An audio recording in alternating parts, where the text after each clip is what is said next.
After 3 weeks away, I returned home expecting silence and familiar comfort. Instead, my key wouldn't turn in the lock. Through the window, I saw my photographs missing and my belongings packed into boxes. Then, my daughter opened the door. "You don't live here anymore, Mom," Emily said coldly. Behind her, Daniel held a document bearing my signature, a signature transferring my home to them.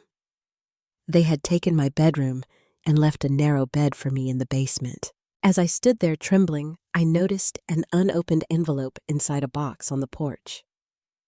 It was from my late mother. On the front, she had written, "Open this only when someone tries to take your home." Before I reveal what the letter said, tell me where you're watching from and what time it is there.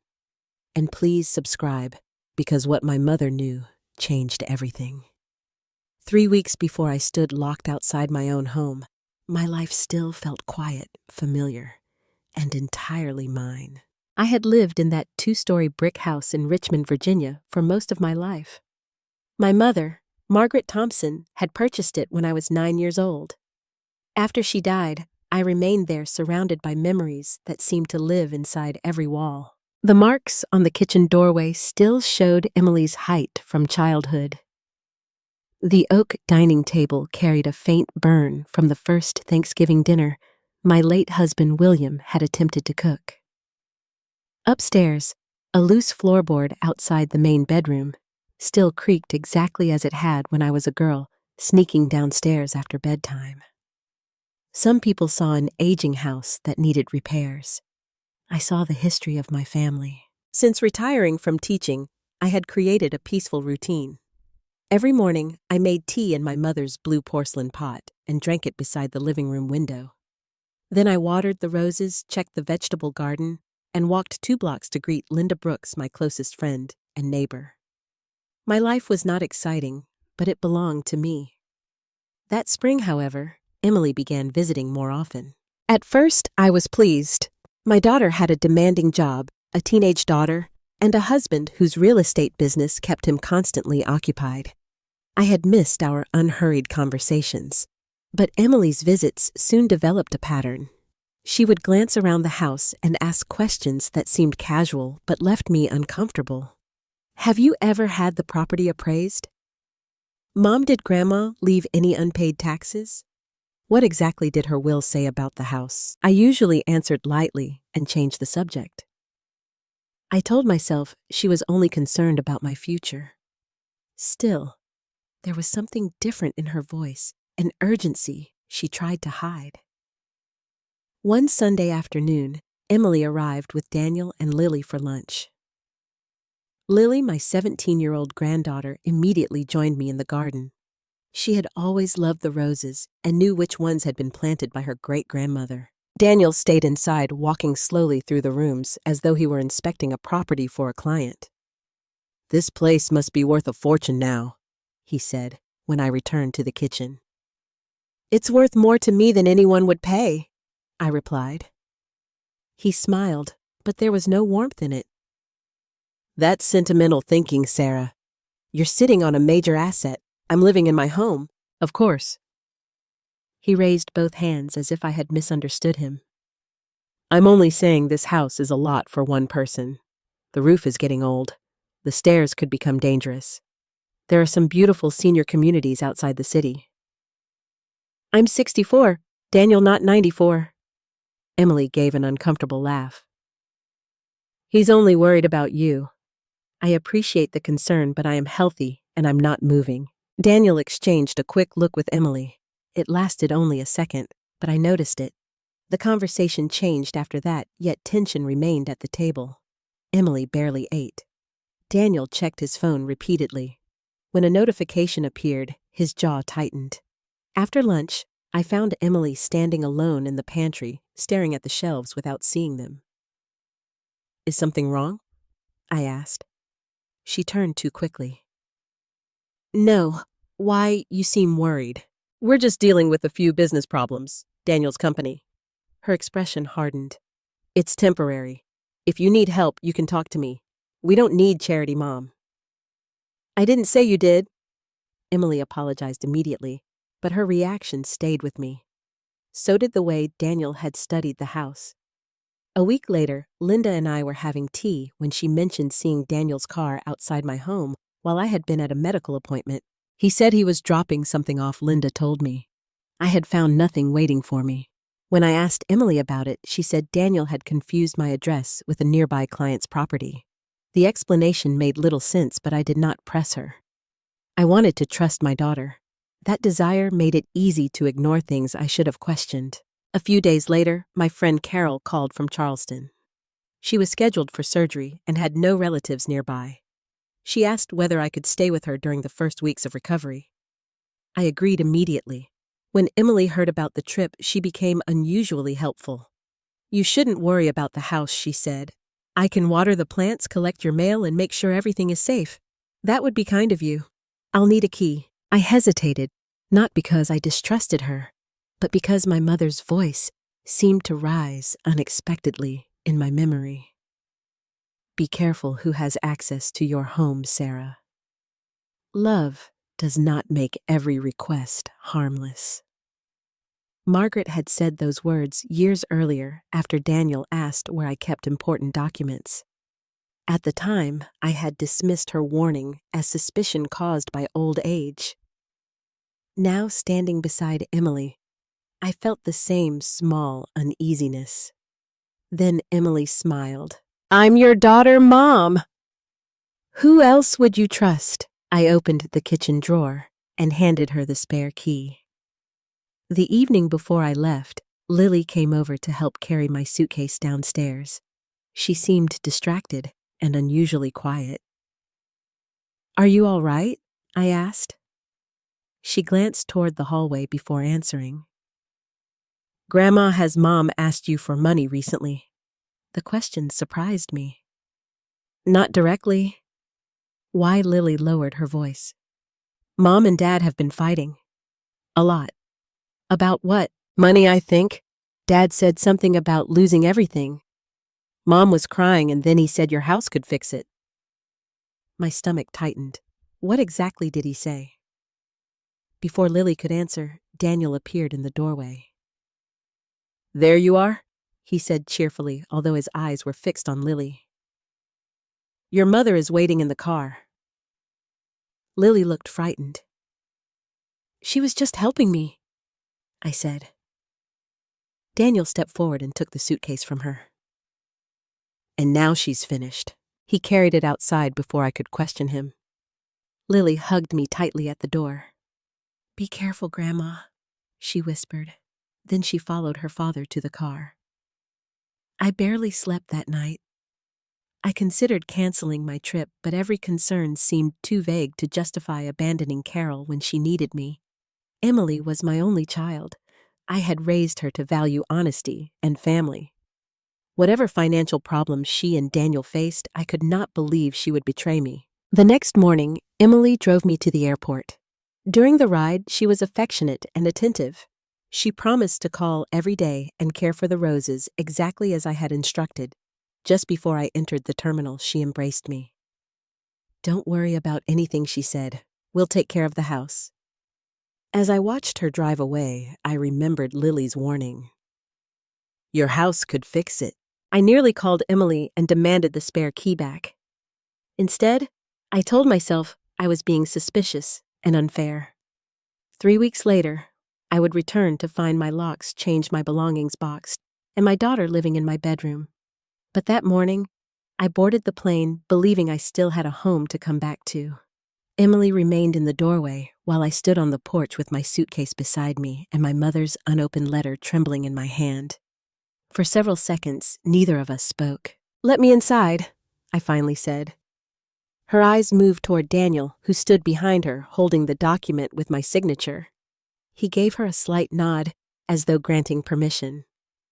Emily stepped aside. Fine, but don't start another scene. Another scene! I had been home less than 10 minutes, yet she spoke as if I had arrived to disturb them. The moment I entered, I knew the changed locks were only the beginning. The framed photographs that had once covered the hallway were gone. In their place hung abstract prints I had never seen before. Daniel's shoes filled the space beneath the coat rack, and several cardboard boxes were stacked beside the stairs. My mother's antique mirror had disappeared from the wall. "Where is everything?" I asked. "We reorganized," Emily said. "You reorganized my house without asking me." Daniel closed the front door. The sound of the deadbolt sliding into place made me feel trapped. "You gave us the house," he said calmly. "We had every right to make it comfortable. I gave you nothing." He lifted the document again. "Your signature says otherwise." I reached for it, but he pulled it away. "Give me that. It's a copy," he said. "The original is secure." I stared at the signature near the bottom of the page. It looked exactly like mine.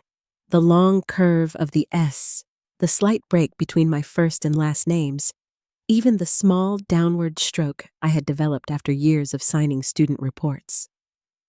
For one frightening moment, I wondered whether it could be real.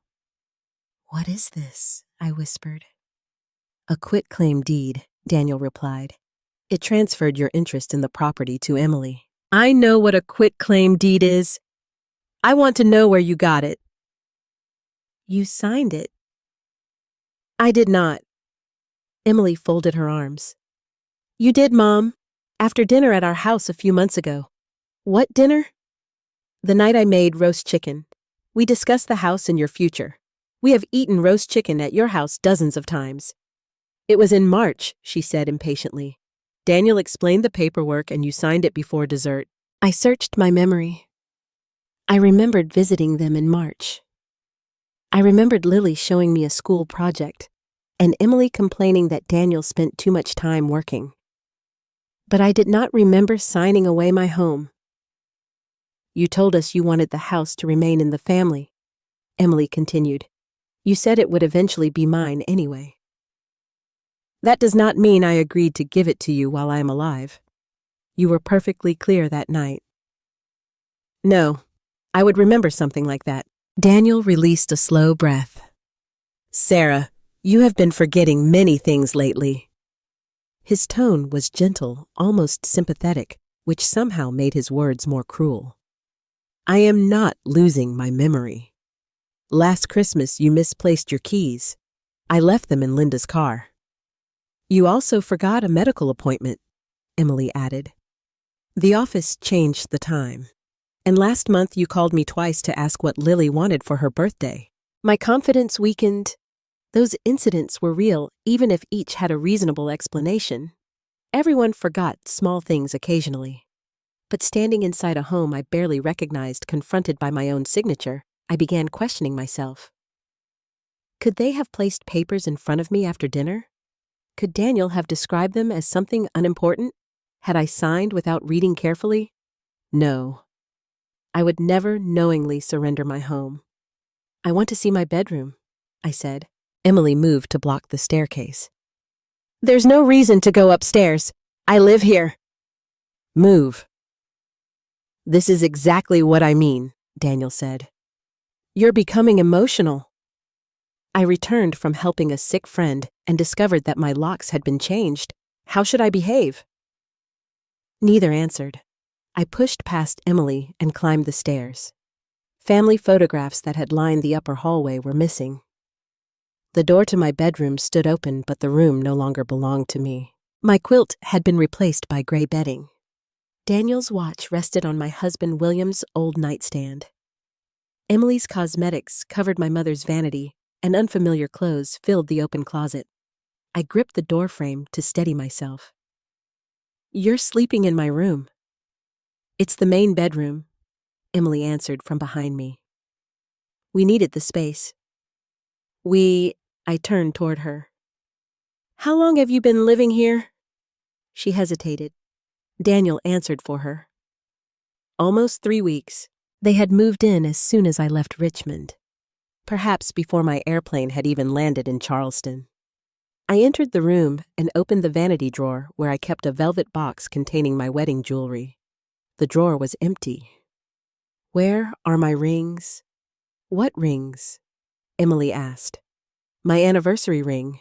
Your grandmother's pearl earrings. We packed your belongings carefully, she said. Where? In the basement. I hurried downstairs and opened the basement door. A narrow path had been cleared between stacks of cardboard boxes. My clothes, books, photographs, and personal papers had been thrown together without care. At the far end of the room stood a narrow, folding bed with a thin blanket. A suitcase rested beside it. That was where you expected me to sleep? I asked. Emily looked away. Only temporarily. You moved into my bedroom and prepared a cot for me in the basement. It isn't like that. It is exactly like that. I noticed several boxes labeled donation. Inside one, I found William's military photographs beneath old kitchen towels. His wooden keepsake case was missing, along with the watch his father had given him. My grief turned to anger. You had no right to touch these things. Daniel came down the stairs, holding his phone. Lower your voice. Where are my husband's belongings? Anything valuable was placed somewhere safe. Where? That is no longer your concern. I stared at him. Call the police. Emily's head snapped up. Mom, call them. I want both of you removed from my house. Daniel's expression hardened. If the police come, they will see a recorded deed and a woman trespassing in property she transferred to her daughter. I am not trespassing. You have no legal right to remain here. Then let the police decide. He studied me for a moment before raising his phone.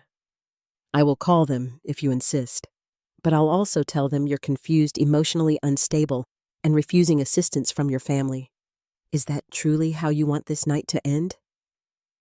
The certainty in his voice frightened me. He had prepared for this confrontation. When I looked toward Emily, hoping to see even a trace of shame, she stared at the floor. Then I noticed Lily standing at the top of the basement stairs. Her face was pale, and her eyes were wet. Lily, I said softly. Tell me what happened. She opened her mouth, but Daniel turned sharply. Go to your room. Dad, now. Lily looked at me with terror and guilt before disappearing from view. That look told me she knew something. It also told me she was too frightened to say it while Daniel was there. Emily picked up the small suitcase they had packed for me. Please leave tonight, she said. We can talk when everyone is calmer. You mean when I am easier to control? Her face tightened, but she did not deny it. I took the suitcase and my mother's letter. My hands shook so badly that I nearly dropped both. As I walked toward the front door, I passed the room that had once belonged to Margaret. For years, I had preserved it as her sewing room. Now the sewing machine was gone, replaced by a desk printer and filing cabinets. Real estate contracts were spread across the desk. Daniel had turned my mother's room into his office. Before I stepped outside, I looked back at my daughter. If my signature is on that document, it was obtained through deception. Emily's eyes filled with tears, but her voice remained cold. You signed it, Mom. You simply don't remember. The door closed behind me. Standing alone beneath the porch light, I wondered whether she might be right. Perhaps age had begun stealing pieces of my memory without my realizing it. Perhaps I had failed to read something Daniel placed in front of me. Then I looked at Margaret's envelope. Open this only when someone tries to take your home. My mother had written those words long before that night. Somehow, she had anticipated the danger even when I had refused to see it. I carried the letter, one suitcase, and the last fragments of my confidence down the driveway. But before I reached the street, I made myself one promise. I would discover the truth, even if the truth proved that my own daughter had deliberately stolen everything from me. Linda opened her front door before I reached the porch. She was wearing her bathrobe, her silver hair loosely tied behind her head. One look at my suitcase, and trembling hands erased every question from her face. "Sarah, come inside." I stepped into the warmth of her hallway. The moment the door closed, the strength I had forced myself to maintain disappeared. "They changed the locks," I whispered. "Emily says I gave her the house." Linda took the suitcase from me and led me into the kitchen. She sat me at the table, wrapped a blanket around my shoulders, and placed a cup of tea in front of me. "Start from the beginning." I told her everything. The quitclaim deed, my signature, the missing photographs, Emily and Daniel sleeping in my bedroom, and the folding bed waiting for me in the basement. When I mentioned Daniel's claims about my memory, Linda's expression hardened. "That man is lying. What if he isn't?" She stared at me. "What do you mean? What if I signed something without understanding it?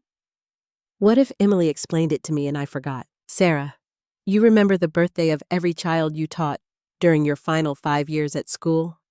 You reminded me about my dental appointment yesterday while you were still in Charleston. You are not confused.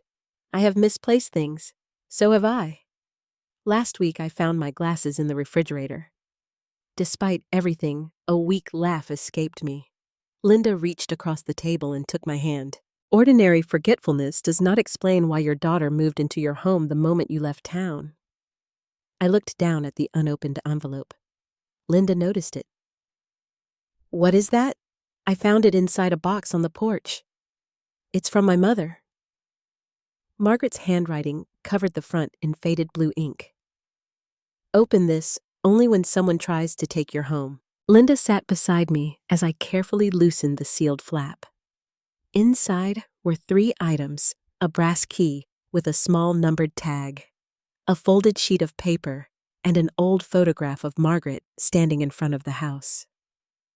I unfolded the letter. "My dearest Sarah, if you are reading this, then the fear I carried for years may finally have become real." My breath caught. I looked at Linda, then continued. "You have always believed love requires trust. That goodness has made you a devoted daughter, wife, and mother. But trust without caution can become an unlocked door, and not everyone who enters your life will protect what is inside. I know you believe I judged Daniel too harshly. Perhaps you still think his questions about the house, your savings, and our family documents were innocent. They were not." I stopped reading. Years earlier, Daniel had asked whether the house carried a mortgage. He had wanted to know whose name appeared on the deed and whether Emily would inherit it automatically. Whenever Margaret questioned his interest, I defended him. "He works in real estate," I had told her. "Property is how he thinks." Now I felt ashamed of how easily I had dismissed her. Linda touched my arm. "Keep reading." I returned to the letter. "The house is not merely property. It is your home, and I have taken legal steps to protect your right to live there for the rest of your life. The documents proving those protections are stored in a safe deposit box at First Commonwealth Bank. The enclosed key opens that box. Do not show the key to Emily or Daniel. If anyone presents a deed claiming you transferred the house, do not argue with them alone. Take the key to the bank. Inside the box, you will find the trust documents, certified property records, and instructions from my attorney. If anything is missing, contact Robert Hayes immediately." A telephone number appeared beneath the name. The final paragraph was shorter. "Please forgive me for preparing for betrayal you may never face. I would rather have you think me suspicious than leave you defenseless. Remember this, loving your daughter does not require surrendering your safety. You are allowed to say no, even to family. Always yours, Mom." For a long time, the only sound in the kitchen was the ticking clock above Linda's stove. My mother had been dead for 5 years, yet her words felt more protective than anything my living daughter had said that night. I argued with her about Daniel, I whispered. I told her she was imagining danger. She knew you would defend Emily. I made her feel cruel for trying to warn me. You trusted your child. That was not a crime. No, but perhaps it was a mistake. Linda picked up the brass key. The engraved tag displayed a box number and the initials FCB. We'll go to the bank when it opens. I nodded, but then remembered the signature on Daniel's document. What if the trust cannot protect me because I signed the deed your mother clearly believed it could? Daniel said the original was secure. He spoke as if everything had already been recorded. Then tomorrow, we learn what he recorded. I used Linda's phone to call the non-emergency police number. An officer listened patiently as I explained that my locks had been changed and my family claimed ownership through a document I had not knowingly signed. He checked the county property database, but the most recent digital records were not yet available. He explained that because Emily and Daniel were occupying the house and had paperwork claiming a legal interest, officers might treat the immediate dispute as a civil matter unless I could show clear evidence of forgery or theft. Do you have another safe place to stay tonight? He asked. Yes. Gather your original documents and contact an attorney as soon as possible. If you believe your identification or signature was used without permission, file a formal report. His answer was reasonable, but it left me feeling helpless. Daniel had understood exactly how much confusion a single official-looking document could create. After the call, Linda prepared her guest room for me. I placed the suitcase beside the bed, but could not bring myself to unpack it. The clothes inside had been chosen by Emily from boxes in my basement. Even that small fact made me feel as if she controlled which pieces of my life I was allowed to keep. My phone rang shortly before midnight. Emily's name appeared on the screen. I answered, but said nothing. Mom. Her voice was quieter now. Where are you? Somewhere safe. You shouldn't be wandering around this late. I am not wandering. Daniel is worried about you. Daniel threatened to call me unstable. He was trying to calm you down. He changed my locks, took my bedroom, and produced a deed I never signed. Emily exhaled sharply. We have already discussed this. No.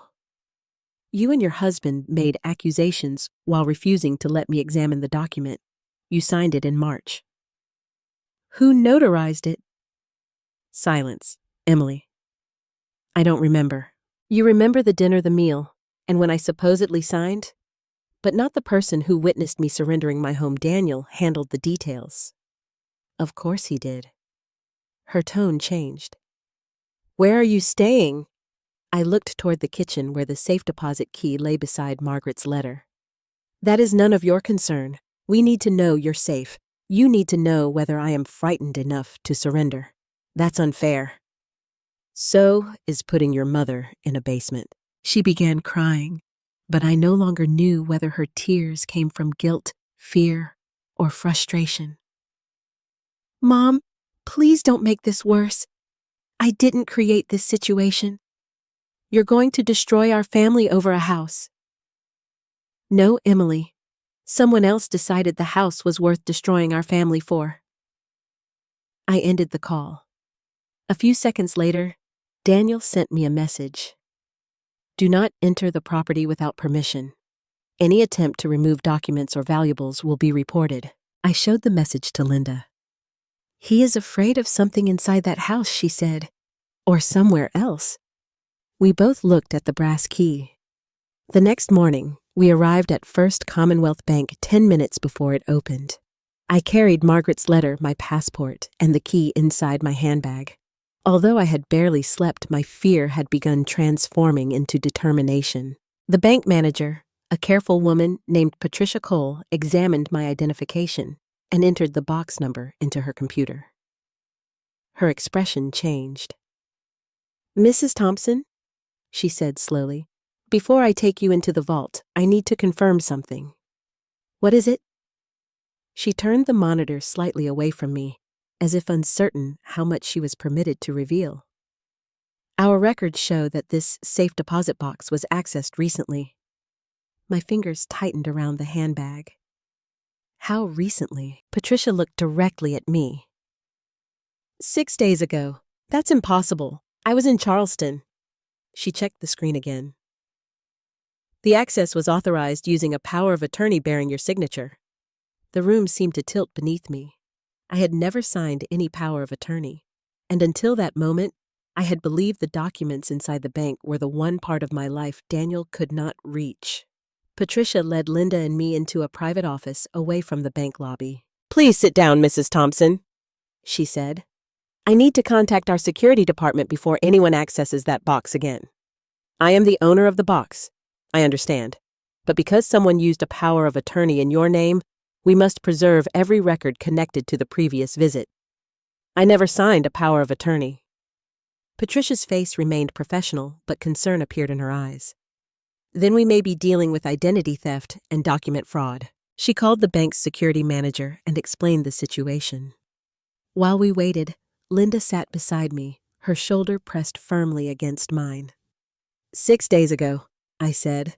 Emily called me that evening and asked when I was returning. She was checking how much time they had left. Linda replied. I remembered the conversation clearly. Emily had sounded affectionate. She asked about Carol's recovery, whether I needed more time in Charleston, and whether I had changed my flight. I had mistaken surveillance for concern. A security manager named Mr. Wallace arrived carrying a folder. He asked to see my identification, Margaret's letter, and the brass key. After examining them, he placed a copy of the disputed power of attorney on the desk. My name appeared at the top. The document granted Emily authority to manage my banking, real estate, and legal records. Near the bottom was a signature that looked almost identical to mine. It's false, I said. Mr. Wallace pointed to the notarization section. According to this document, you signed it before a notary approximately 2 months ago. I have never met that notary. Do you recognize the witness? The witness was Daniel. A cold sensation moved through my chest. Who used this document to enter the box, your daughter? He answered. She was accompanied by her husband. Patricia added. The employee who admitted them followed the identification and authorization procedures required by the bank. The document appeared valid. Do you have surveillance footage? Yes, Mr. Wallace said. It should still be retained. We will preserve it immediately. I want to see my box. He hesitated. Because you are the registered owner and have the original key, you may inspect it. However, I recommend that a bank employee witness the contents. Good. I want everything documented. We entered the vault several minutes later.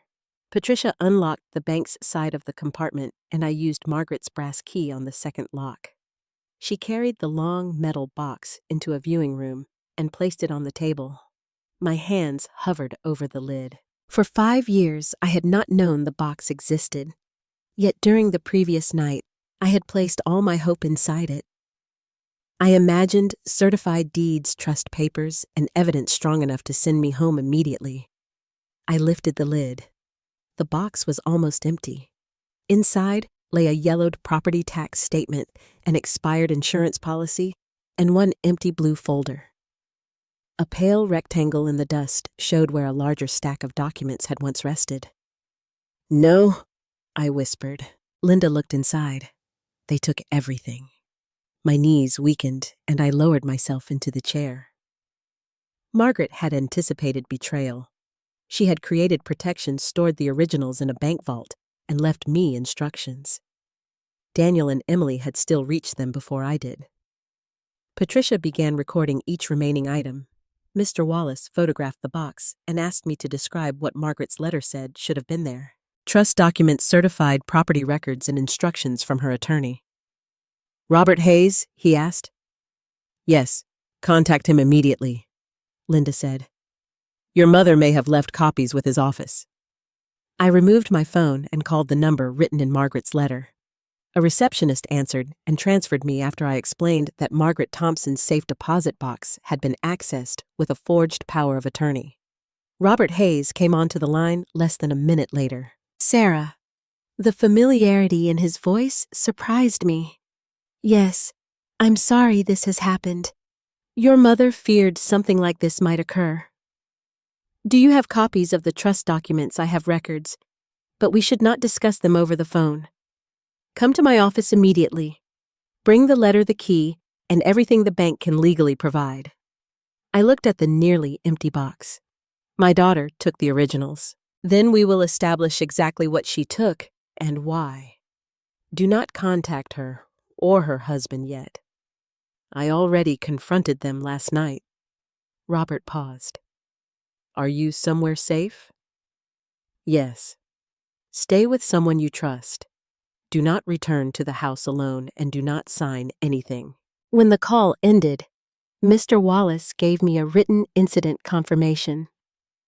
The bank would preserve surveillance footage, access logs, scanned identification, and the copy of the power of attorney. Releasing some materials would require law enforcement or a subpoena, but nothing would be destroyed. Before leaving, I filed a formal fraud complaint with the bank. Robert's office occupied the second floor of an old building near the courthouse. He was in his late 60s, with a calm voice and the careful manner of someone who understood that frightened people needed facts more than sympathy. When he saw Margaret's letter, emotion briefly softened his expression. She wrote this shortly after we completed the trust, he said. What trust? The Margaret Thompson Family Trust. Your mother transferred the house into it before her death. I stared at him. But Daniel showed me a deed saying I transferred the house to Emily. That may be his first major mistake. Robert opened a digital property record on his computer. Your mother did not leave the house directly to you. The trust owns it. You have the exclusive right to occupy and control the property during your lifetime, but you cannot transfer legal ownership through an ordinary quitclaim deed. Then the document Daniel showed me is worthless, potentially fraudulent and legally defective, but not harmless. Someone submitted it to the county. He displayed a scanned filing. My false signature appeared beneath language claiming I was the sole owner of the property. They recorded it 12 days ago, he continued. Then another document transferred the house from Emily to a limited liability company, whose company Robert searched the registration. Daniel formed it 4 months ago. Linda leaned forward. Why move it into a company? To make the ownership trail more complicated, or prepare it for sale or financing? Robert checked another database. His expression became grave. There is already a pending transaction connected to the property. What kind of transaction? It appears Daniel's company has accepted an offer to sell the house. The words left me unable to speak. They are selling it, I finally asked. The closing has not occurred, but the title file is active. How much time do we have? I need to obtain the full transaction records. First, we will challenge the fraudulent deed, notify the title company, and seek an emergency order if necessary. I placed Margaret's letter on his desk. My mother knew Daniel was dangerous. Why didn't she tell me about the trust? She tried, Robert said gently. You attended one meeting with us 3 years before her death. I don't remember any legal meeting. You believed it was a discussion about estate taxes. When Margaret raised concerns about Daniel, you became upset and left early. The memory returned slowly, my mother sitting across from me in a law office, warning that Daniel's financial questions were becoming intrusive. I had accused her of trying to turn me against my own daughter. She protected me, even after I refused to listen. Yes. Robert examined the forged power of attorney. This signature is convincing. Daniel probably had access to documents containing multiple examples of your handwriting. My tax returns and personal files were in the house, and he had 3 unsupervised weeks to search them. A message appeared on my phone. It was from Emily. Mom, please stop contacting banks and attorneys. You are confused, and Daniel is trying to protect everyone. If you cooperate, we can still make sure you have somewhere comfortable to live. I handed the phone to Robert. He read the message twice. Do not answer. She knows I went to the bank. Then someone there may have contacted her because she was listed under the false power of attorney.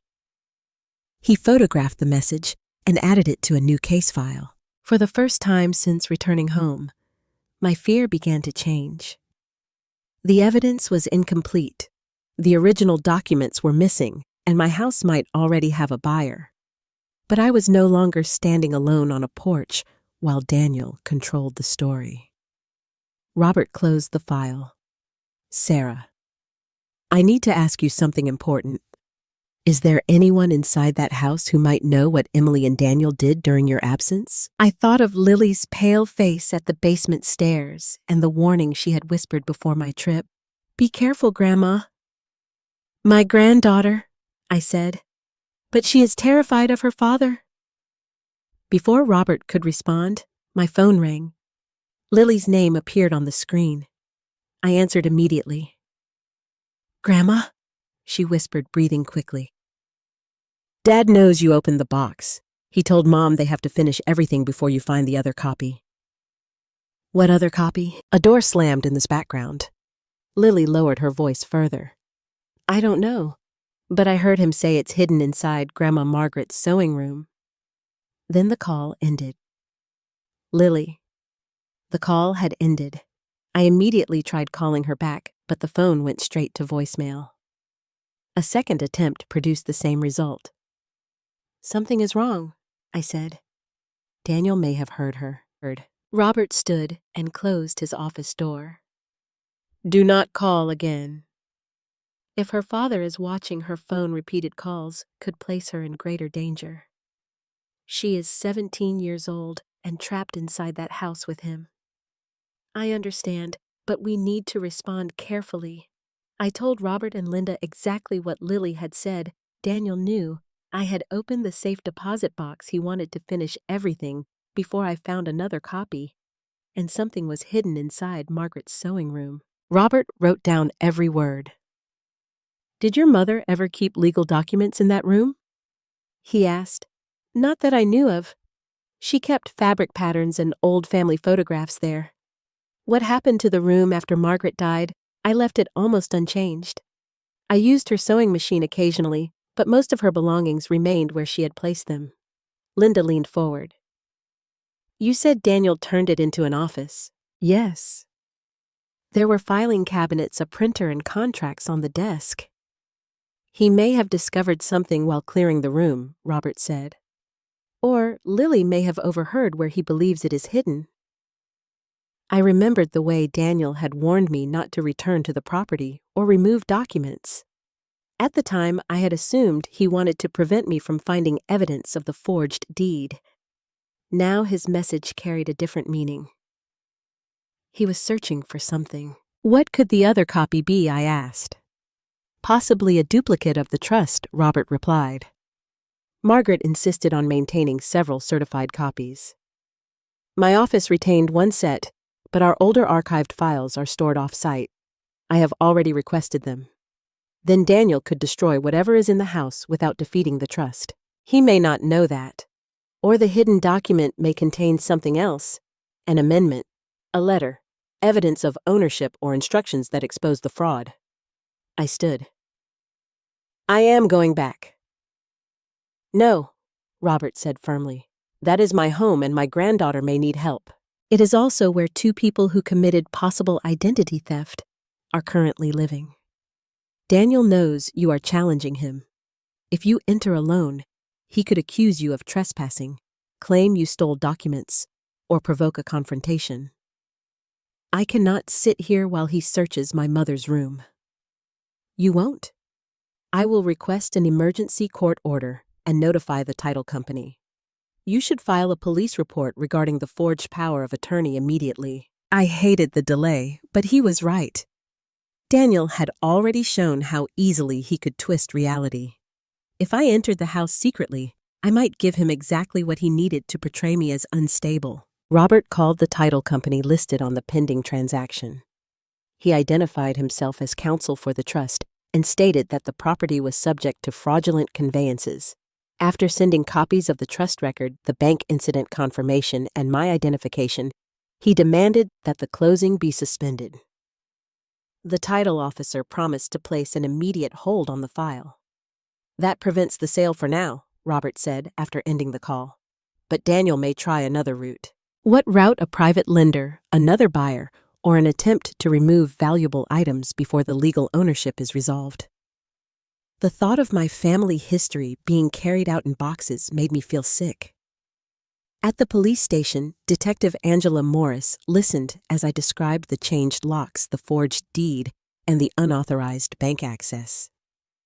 Unlike the officer I had spoken to by telephone, she did not treat the matter as a simple family disagreement. A false power of attorney used at a bank is not merely a civil dispute, she said. Neither is identity theft.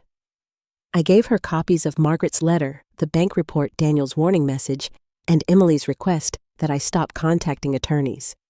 Detective Morris studied Emily's message. "She claims you are confused. Have either of them attempted to obtain a medical evaluation, guardianship, or control over your finances? Not that I know of. Have you recently signed insurance forms, tax papers, or health documents in their presence?" The question brought back a memory. 2 months earlier, Emily had visited with a folder of forms. She told me Lily's school required updated emergency contact information before a class trip. Several pages already contained highlighted signature lines. I had signed 3 places without reading every page carefully. My face must have changed because Detective Morris leaned forward. "What did you remember?" I explained the school forms. "Did you keep copies?" "No." Emily took the folder with her. "Did you see the school's name on every page? I assumed the papers were all related." "Your signature may have been obtained on a blank or disguised page, then incorporated into another document." A wave of shame passed through me. I should have read everything. "You trusted your daughter?" she said. "The responsibility belongs to whoever exploited that trust." She asked about Lily's call. Because Lily had not explicitly said she was in immediate physical danger, the police could not simply force entry based on my fear. However, Detective Morris agreed to request a welfare check. "An officer can speak with her," she explained. "But if she denies being afraid, there may be limits to what we can do. Daniel will stand beside her and make sure she says nothing. We will request to speak with her separately." Nearly 2 hours later, Detective Morris called us with an update. Officers had visited the house. Daniel claimed Lily was upset because of a family argument. Lily told them she was safe and did not need assistance. My heart sank. "Did she speak to them alone? For less than a minute. She denied calling you about hidden documents. He frightened her. That is possible. But she did ask the officer to tell you that the roses needed water." I closed my eyes. The roses had been Margaret's pride. She had kept her most valuable sewing patterns inside a green metal watering can because she believed no burglar would look there. It was not a casual message. "Detective, did Lily say anything else?" "No." "Does the reference mean something? I think she was telling me where to look." I explained the old green watering can. After Margaret's death, I had cleaned it and placed it on the highest shelf in the sewing room. It was decorative and had not held water in years. Robert's voice sharpened. "Could a document fit inside it?" "Yes. Then we need lawful access to that room before Daniel finds it." Robert filed an emergency petition that afternoon. He included evidence that the trust owned the property, that a fraudulent deed had been recorded, and that documents belonging to the trust had been removed from a bank vault. He requested an order preventing any sale mortgage destruction of records or disposal of personal property. The judge scheduled a hearing for the following morning. Until then, all we could do was wait. That evening, I sat in Linda's kitchen, staring through the window toward my house. Daniel's car was in the driveway. Lights moved from room to room, including the second-floor sewing room. "He is searching," I said. Linda came to stand beside me. Then we should document it. Using her camera, we photographed Daniel carrying boxes from the house to the garage. Later, Emily emerged with a black trash bag and placed it in a garbage bin. Every instinct told me to run across the street and stop them. Instead, I sent each photograph to Robert and Detective Morris. At 9:30, my phone vibrated. The message came from an unfamiliar number. "Grandma, it's me." Dad took my phone. "Don't reply unless I message first." A second message appeared. "The green watering can is still there. I checked. Dad doesn't know about it." Then another. I found papers inside, but I was scared he would catch me. One page has Grandma Margaret's signature and Daniel's name. I gripped the phone. "What does it say?" I typed, then hesitated before sending it. Lily had told me not to reply unless she messaged first. I deleted the words. Several minutes passed. Finally, another message arrived. "Dad is taking boxes somewhere tonight. Mom is crying. He told her if the sale fails, they'll both go to prison." Before I could show Linda, headlights swept across the window. Daniel's car backed out of my driveway. Several boxes were visible through the rear window. Emily stood on the porch watching him leave. A few seconds later, Lily sent one final message. "He took the forged papers, but not the watering can. Grandma Mom knew he copied your signature. I heard her admit it." My hands went cold. Until that moment, a small part of me had still hoped Emily had been deceived, that Daniel had forged everything and persuaded her the transfer was legitimate. Lily's message destroyed that hope. My daughter had not merely benefited from the fraud. She had known how it was done. I read Lily's final message 3 times. "Mom knew he copied your signature. I heard her admit it." Each time the words hurt more deeply. I had spent the past 24 hours searching for an explanation that would preserve some part of the daughter I thought I knew. Perhaps Daniel had lied to Emily. Perhaps he had shown her a forged deed and convinced her that I had signed it willingly. Perhaps she had moved into my home believing everything was legal. But Lily had heard the truth. Emily knew. Through Linda's kitchen window, I watched my daughter remain on the porch after Daniel's car disappeared around the corner. She hugged herself tightly, staring at the empty driveway as though she could already see the consequences approaching. Then she looked toward Linda's house. For one brief moment, our eyes might have met across the dark street. Emily went inside and closed the door. "Don't go over there," Linda said, reading my expression. "I need to hear her admit it. You need to protect yourself. She is my daughter, and she helped steal your home." The sentence was painful because it was true. I forwarded screenshots of Lily's messages to Detective Morris and Robert. I excluded the unfamiliar number from the images in case Daniel gained access to my phone or legal documents. Lily had taken a tremendous risk, and I would not expose her carelessly. Detective Morris called within minutes. "Do you know where Daniel is taking those boxes?" she asked. "No." "Can you describe his vehicle and provide the license plate I gave her both?" "We cannot stop him merely for transporting boxes," she said. "But I'll alert the officers assigned to the fraud report. Do not follow him. What about Lily?" "The messages strengthen our concern, but we still need to speak with her safely. Save everything. Do not edit or delete the original conversation." After the call, Robert contacted me. "The hearing remains our fastest route into the house," he said. "If the judge grants temporary relief, Daniel and Emily will be prohibited from destroying or removing property. We can also request supervised access to locate the watering can. What if Daniel empties the house tonight? Then Linda's photographs and Lily's messages will help prove that he removed potential evidence after learning the transaction had been challenged. That won't bring back my mother's documents." "No," Robert said quietly. "But people who panic often make mistakes." Less than 10 minutes later, Emily called. I let the phone ring until it nearly stopped before answering. "Mom," she whispered, "I need to talk to you." "Then talk. Not on the phone. Why Daniel checks the call records?" Her answer confirmed more than she intended. "You helped him forge my signature," I said. Silence followed. "I don't know what Lily told you," she finally replied. "I didn't mention Lily." Emily inhaled sharply. The lie had trapped her. "Come outside," I said. "Walk across the street alone. Leave your phone in the house." "I can't." "Then we have nothing to discuss." "Mom, please." "No.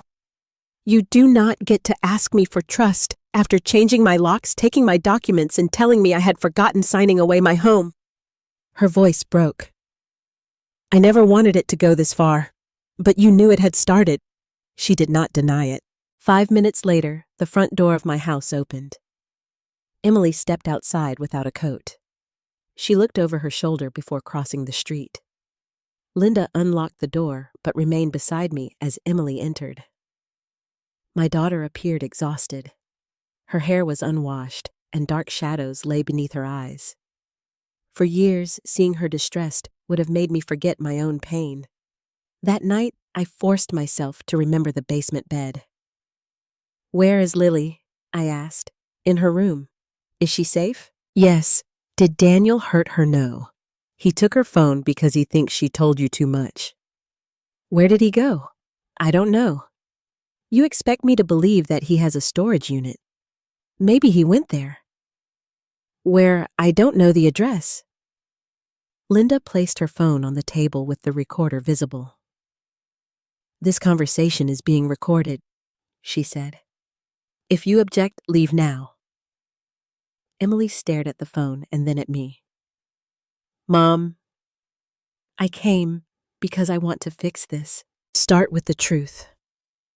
She sat down slowly. "Daniel's business was failing," she said. "He borrowed money for 2 development projects, but the permits were delayed. Then one investor withdrew and demanded repayment." "How much?" "Almost $400,000. The number stunned me. Emily explained that Daniel had hidden the full extent of the debt until creditors began threatening legal action. Their savings were gone. Their own house carried 2 mortgages. He told her bankruptcy would destroy his career and that Lily would lose everything. "So you decided I should lose everything instead?" I asked. "No. Daniel said we only needed a temporary loan against your house. My house does not belong to me. It belongs to the trust." We didn't know that at first. At first, Emily lowered her eyes. 2 months earlier, she had brought me the folder she claimed contained Lily's school forms. The first pages had been genuine. Beneath them, Daniel had placed separate signature sheets and a broad financial authorization. "You knew those pages were there.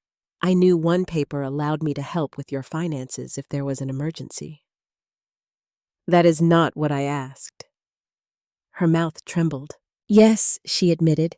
"I knew the folder contained documents unrelated to Lily's trip." The room seemed painfully still.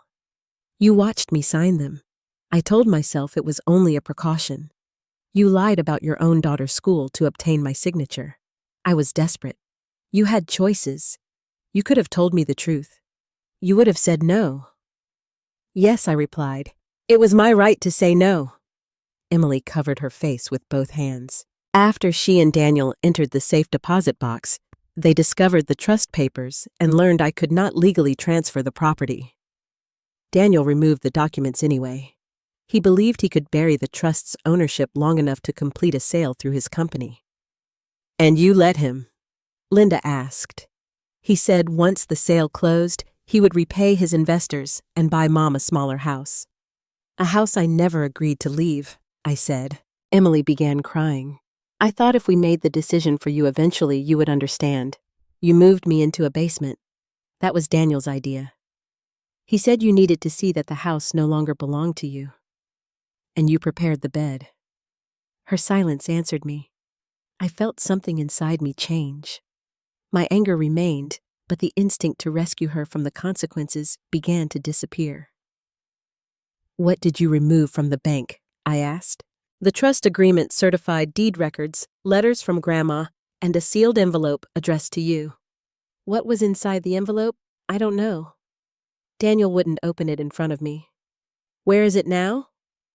"He kept everything in his office." "Was it in one of the boxes he took tonight?" "Probably." "What is hidden in the green watering can?" Emily looked confused. "I don't know anything about a watering can." For once I believed her. "Daniel told you that both of you could go to prison if the sale failed. Why?" Her face lost its remaining color. "Because he used the pending sale contract to obtain a private bridge loan 3 days ago." "How much? $150,000? Against property he knew his company did not own." Emily nodded. "What happened to the money he paid one creditor? The rest is in an account I can't access." The sale had not simply been an attempt anymore. Daniel had already converted the fraudulent documents into cash. I stood. "You will tell Detective Morris everything you told me." Emily reached for my hand, but I stepped back. "If I do that, Daniel will be arrested. You should have considered that before helping him forge my authority." "What about me?" The question revealed that even now she wanted me to save her. "I will not lie for you," I said. "I will not hide evidence, withdraw my complaint, or sacrifice my home to protect you from a crime you knowingly helped commit. I'm your daughter, and I am your mother, not your property, not your emergency fund, and not an old woman whose memories you can rewrite." Emily sobbed openly. "I'm sorry. I believe you are frightened. I don't yet know whether you are sorry." Her phone was still inside my house, so Linda allowed her to call Detective Morris from the kitchen. Emily agreed to give a formal statement the following morning before the court hearing. She also provided Daniel's storage facility name, although she claimed not to know the unit number. Before leaving, she paused at the door. "Will you ever forgive me? I don't know." Her face crumpled. "But forgiveness would not erase accountability," I continued. "And it would never mean giving you control over my life again." Emily crossed the street alone. At 7 the next morning, Robert called with unexpected news. His archived files had arrived earlier than expected. They contained a certified copy of the trust agreement, Margaret's original legal instructions, and an inventory of every document stored in the bank. But one item on the inventory surprised him. "What item?" I asked. "A notarized declaration your mother signed shortly before her death. According to her notes, she hid the original inside the house rather than the bank." "The watering can," I whispered. "Possibly. And Sarah, the declaration concerns Daniel." "What does it say?" Robert paused. "It records an earlier attempt he made to obtain your mother's signature on a property document. Margaret believed he would try again after her death. My mother had not merely suspected Daniel. She had already caught him. And the proof was still sitting inside my house." Robert explained that Margaret's declaration could change the entire case. "If the original is still inside the watering can, it proves your mother documented Daniel's behavior years before the current fraud," he said. "That would make it much harder for him to claim the deed was an innocent misunderstanding." What exactly did he try to make her sign? The archived inventory only summarizes the declaration. According to the notes, Daniel presented Margaret with a document he described as an insurance authorization. She discovered it was actually connected to a property loan. My hand tightened around the phone. How long ago? Nearly 7 years. That meant Daniel had targeted the house while Margaret was still alive. Before William died, before my mother became ill, and long before Daniel claimed his business was collapsing, he had already been looking for a way to use our home. "Why didn't she report him?" "She lacked physical proof," Robert said. "Daniel took the document when she confronted him. Margaret feared that accusing him publicly would drive you and Emily away. So she created the declaration, strengthened the trust, and hid the original where she believed he would never find it. I remembered every argument in which I had defended him. Margaret had warned me that Daniel asked too many questions about the deed, but I had accused her of disliking him because he was ambitious. Now her silence felt less like secrecy and more like a final attempt to protect our family without losing me. Robert told me to meet him at the courthouse. Detective Morris would attend the emergency hearing, and Emily was expected at the police station afterward to give her statement. When Linda and I arrived, Emily was already waiting in the hallway. She wore the same clothes from the previous night. Her face was pale, and she kept glancing toward the courthouse entrance. "Where is Daniel?" I asked. "I don't know. He didn't come home. Did he contact you?" "He sent one message around 3 this morning." She handed her phone to Detective Morris. The message read, "Do not speak to Sarah, the police, or any lawyer. Everything we did was authorized. If you turn against me, you will carry the blame alone." Emily's hands began trembling. "He said I would be protected. He protected himself," I replied. "He used you because you could get close to me." The words hurt her, but I no longer softened the truth to make it easier for her to hear. The judge reviewed Robert's evidence in a private hearing. Robert presented the certified trust agreement, the fraudulent quitclaim deed, the bank's incident report, and photographs showing Daniel removing boxes after learning the sale had been challenged. The title company confirmed that the closing had been suspended. The private lender's attorney also appeared by telephone and admitted that Daniel had obtained a bridge loan using the disputed sale contract as security. Emily sat silently beside her lawyer. Daniel's chair remained empty. His attorney claimed Daniel had believed Emily possessed valid authority to act for me. He described the dispute as a family misunderstanding complicated by my recent memory concerns. Robert stood slowly. "Your Honor, those supposed concerns appeared only after Mrs. Thompson denied transferring her home. She has no diagnosis of cognitive impairment, and the bank has confirmed that its vault was accessed with a power of attorney she says she never signed." He then played part of Linda's recording. Emily's voice filled the courtroom. "Yes, I knew the folder contained documents unrelated to Lily's trip." The judge's expression hardened. She issued a temporary restraining order prohibiting Daniel, Emily, or Daniel's company from selling, mortgaging, transferring, or removing anything from the property. She also authorized supervised access so that I could retrieve personal belongings and locate trust records. Because the police investigation was active, Detective Morris would accompany us. For the first time since returning from Charleston, the law had clearly recognized that the house was not Daniel's to control. But we still needed the watering can. 2 patrol cars met us outside my home. Emily gave Detective Morris the key Daniel had used after changing the locks. I stood on the porch while an officer opened the door. The hallway looked different in daylight. Without Daniel standing there, the abstract prints and stacked boxes seemed less permanent. They were not signs that he owned my home. They were signs of how quickly he had tried to erase me from it. "Please remain together," Detective Morris instructed. "Do not touch anything unrelated to the item we are seeking." Emily stayed downstairs with one officer while Robert, Linda, Detective Morris, and I climbed to Margaret's sewing room. The door was locked. "Was it locked when you came home?" Robert asked. "No." Detective Morris photographed the doorknob before Emily provided another key.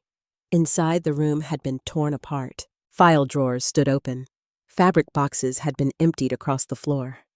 Margaret's old patterns lay crushed beneath office folders. Daniel had pulled shelves away from the wall and removed the backs from 2 picture frames. The green watering can was gone. I stared at the empty top shelf. "Lily said it was here last night." Detective Morris searched the room carefully. Could someone have moved it without knowing what was inside? No. It had been on that shelf for years. Emily appeared in the doorway. "What are you looking for? The green metal watering can." Her expression changed. Daniel took one to the garage yesterday. We hurried downstairs. The garage contained several boxes Daniel had not removed, but the watering can was not among them. One officer noticed fresh scrape marks across the concrete floor leading toward a tall storage cabinet. Behind the cabinet was a narrow panel painted the same color as the wall. I had forgotten it existed. William had built the compartment years earlier to store long gardening tools. When the officer opened it, we found 2 rakes, an old shovel, and Margaret's green watering can. Its bottom had been cut open. A rectangular section of metal hung loose, and the can was empty. "We're too late," I whispered. Detective Morris crouched beside it. "Not necessarily." She pointed toward the dust inside the compartment. A torn piece of cream-colored paper lay beneath the shovel. Robert put on gloves and lifted it carefully. Only part of a sentence remained visible. "Attempted to persuade me to authorize a loan secured by the residence." At the bottom was the upper curve of Margaret's signature. Daniel had found the declaration and destroyed it, or believed he had. Robert examined the fragment. "This may be enough to connect the hidden document to the archived inventory, but we need the rest." Lily's voice came from the doorway. "I know where it is." Everyone turned.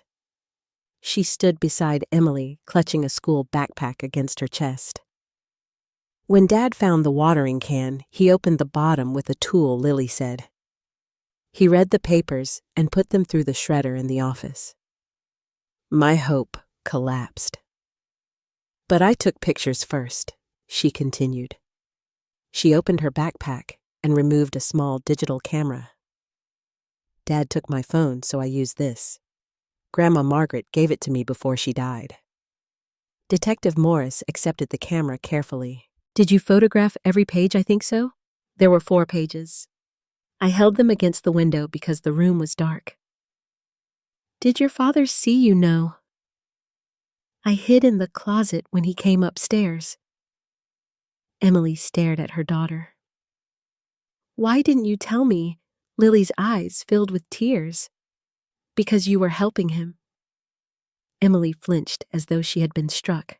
Detective Morris inserted the camera's memory card into a secured laptop. The first photographs showed ordinary family moments, roses in the backyard, my birthday cake, and Margaret smiling beside Lily when she was a child. Then the declaration appeared. The images were slightly tilted, but clear enough to read. Margaret described how Daniel had visited her while I was at work and presented several documents.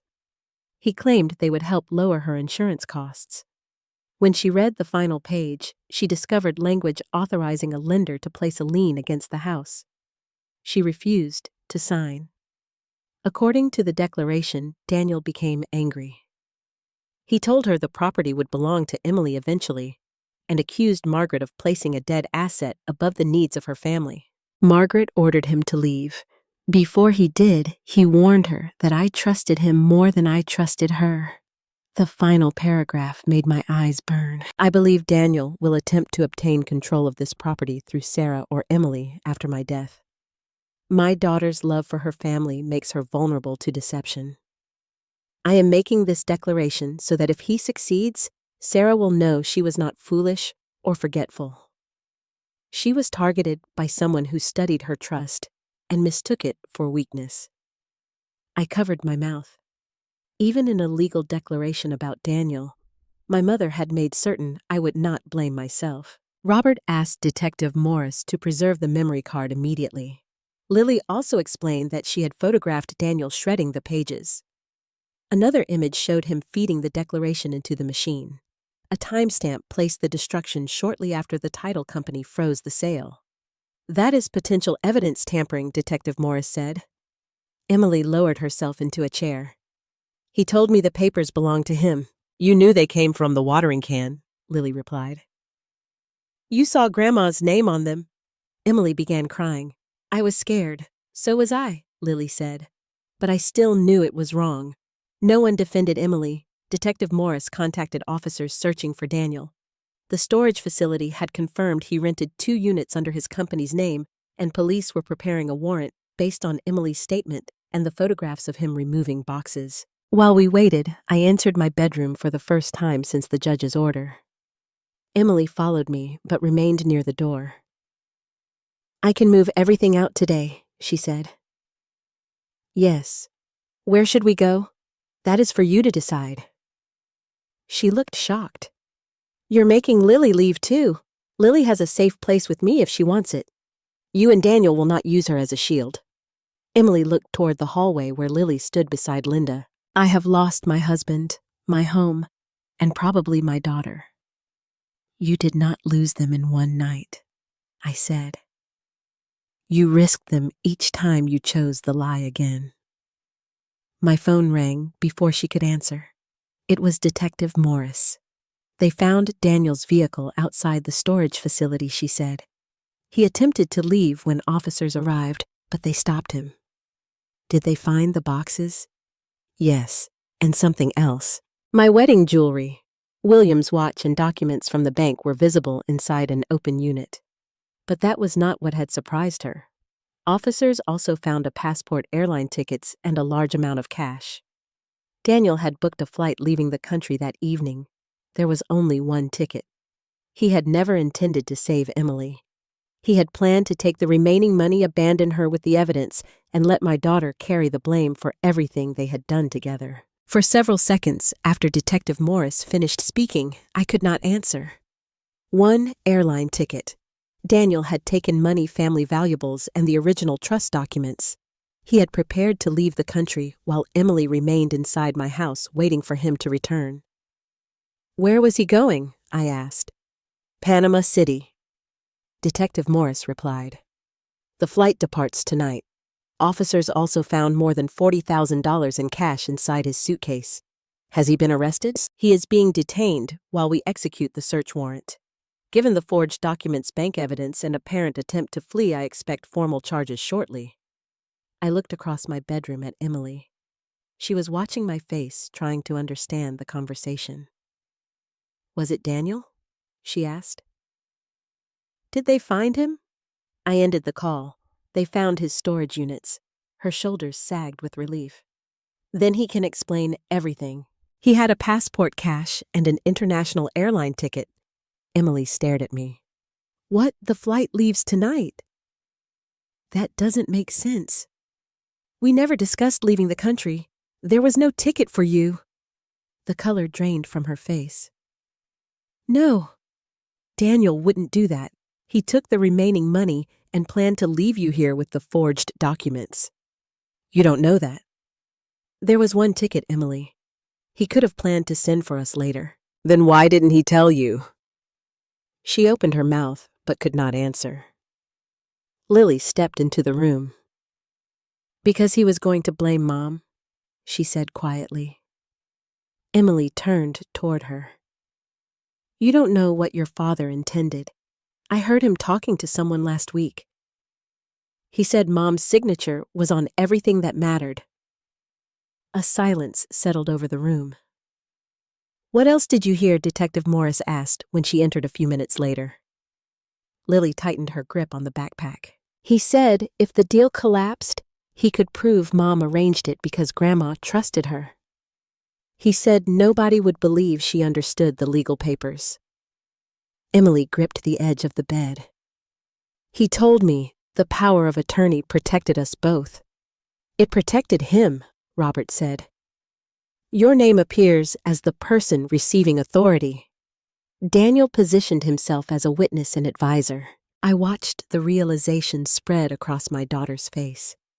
She had betrayed me to save her marriage, and the husband she protected had carefully arranged for her to absorb the consequences. Part of me wanted to comfort her. That instinct had shaped most of my life. When Emily failed an exam, I spoke to her teacher. When her first marriage ended, I paid her rent. When Daniel's business experienced earlier problems, I gave them money without asking for repayment. Every rescue had taught her that I would absorb the damage. I did not move toward her. Detective Morris informed Emily that officers needed her formal statement immediately. Her attorney advised her to cooperate fully and disclose every account message and document connected to Daniel's scheme. Before leaving, Emily turned to me. "Mom, I swear I didn't know he planned to run. I believe you." Relief briefly appeared in her eyes. "But you knew he planned to steal my house," I continued. "His betrayal of you does not erase your betrayal of me." She lowered her head and followed her attorney outside. Lily remained behind. "Grandma, I'm sorry I didn't warn you sooner." I crossed the room and embraced her. "You warned me before I went to Charleston. I should have told you everything. You were frightened and surrounded by adults who were lying. None of this is your fault." She began crying against my shoulder. I thought Mom would stop him. She kept saying Dad only needed time. "You did something very brave. What happens now? I don't know yet, but you will not face it alone." Linda offered to prepare her guest room for Lily, but Lily asked whether she could stay with me once the police finished searching the house. "This is your home too," I told her. "If you feel safe here, you may stay." Robert gently reminded me that Daniel and Emily's belongings still occupied most of the rooms. The restraining order prohibited them from removing evidence without supervision, and the police needed time to document the office shredder and electronic devices. For that night, Lily returned to Linda's house with me. Detective Morris called shortly after 6 o'clock. Daniel had been arrested on preliminary charges related to identity theft forgery, fraudulent use of a power of attorney, and financial exploitation. More charges could follow after prosecutors reviewed the private loan and destruction of evidence. "Did he say anything?" I asked. "He claims every action was authorized by Emily and that you verbally agreed to transfer the house." "That is a lie." "We expected him to say it. The evidence does not depend solely on his explanation." Officers recovered the missing trust agreement, certified property records, and Margaret's sealed envelope from the storage unit. They also found my wedding jewelry, William's watch, several savings bonds, and a folder containing copies of my tax returns. Daniel had taken far more than he needed for the property transaction. "He was stealing everything he could carry," I said. "That appears possible," Detective Morris replied. "We also found practice sheets." "What kind of practice sheets?" "Pages containing repeated attempts to reproduce your signature." My stomach tightened. The forgery had not been a desperate act performed once. Daniel had practiced my name until he could imitate it convincingly. He had studied the loops in my S, the angle of the T, and the slight upward line I placed beneath my last name. He had studied me as a problem to solve. The recovered airline ticket revealed he had purchased it 2 weeks earlier before I returned from Charleston and before the sale was frozen. His escape had always been part of the plan. The following morning, Robert and I met Detective Morris at the police property facility. An evidence officer allowed me to identify the recovered personal items through a glass partition. My jewelry box sat on a metal table. Beside it lay William's gold watch, Margaret's letters, and the blue folder removed from the safe deposit box. Then I saw the sealed envelope. "For Sarah to be opened only if the trust is challenged." Margaret's handwriting was unmistakable. The envelope had been cut along one edge. "Daniel opened it," I said. "The contents were found beside it," Detective Morris replied. Inside was a letter and a small flash drive. The letter identified Robert as successor trustee if I became unable to act. It also stated that no transfer mortgage or sale could occur without an independent medical evaluation and written approval from 2 unrelated attorneys. Daniel's forged quitclaim deed had ignored every requirement. The flash drive contained scanned copies of the trust documents, Margaret's declaration, and an audio recording. Robert connected the drive to a secured laptop. Margaret's voice filled the room. She sounded weaker than I remembered, but her words were steady.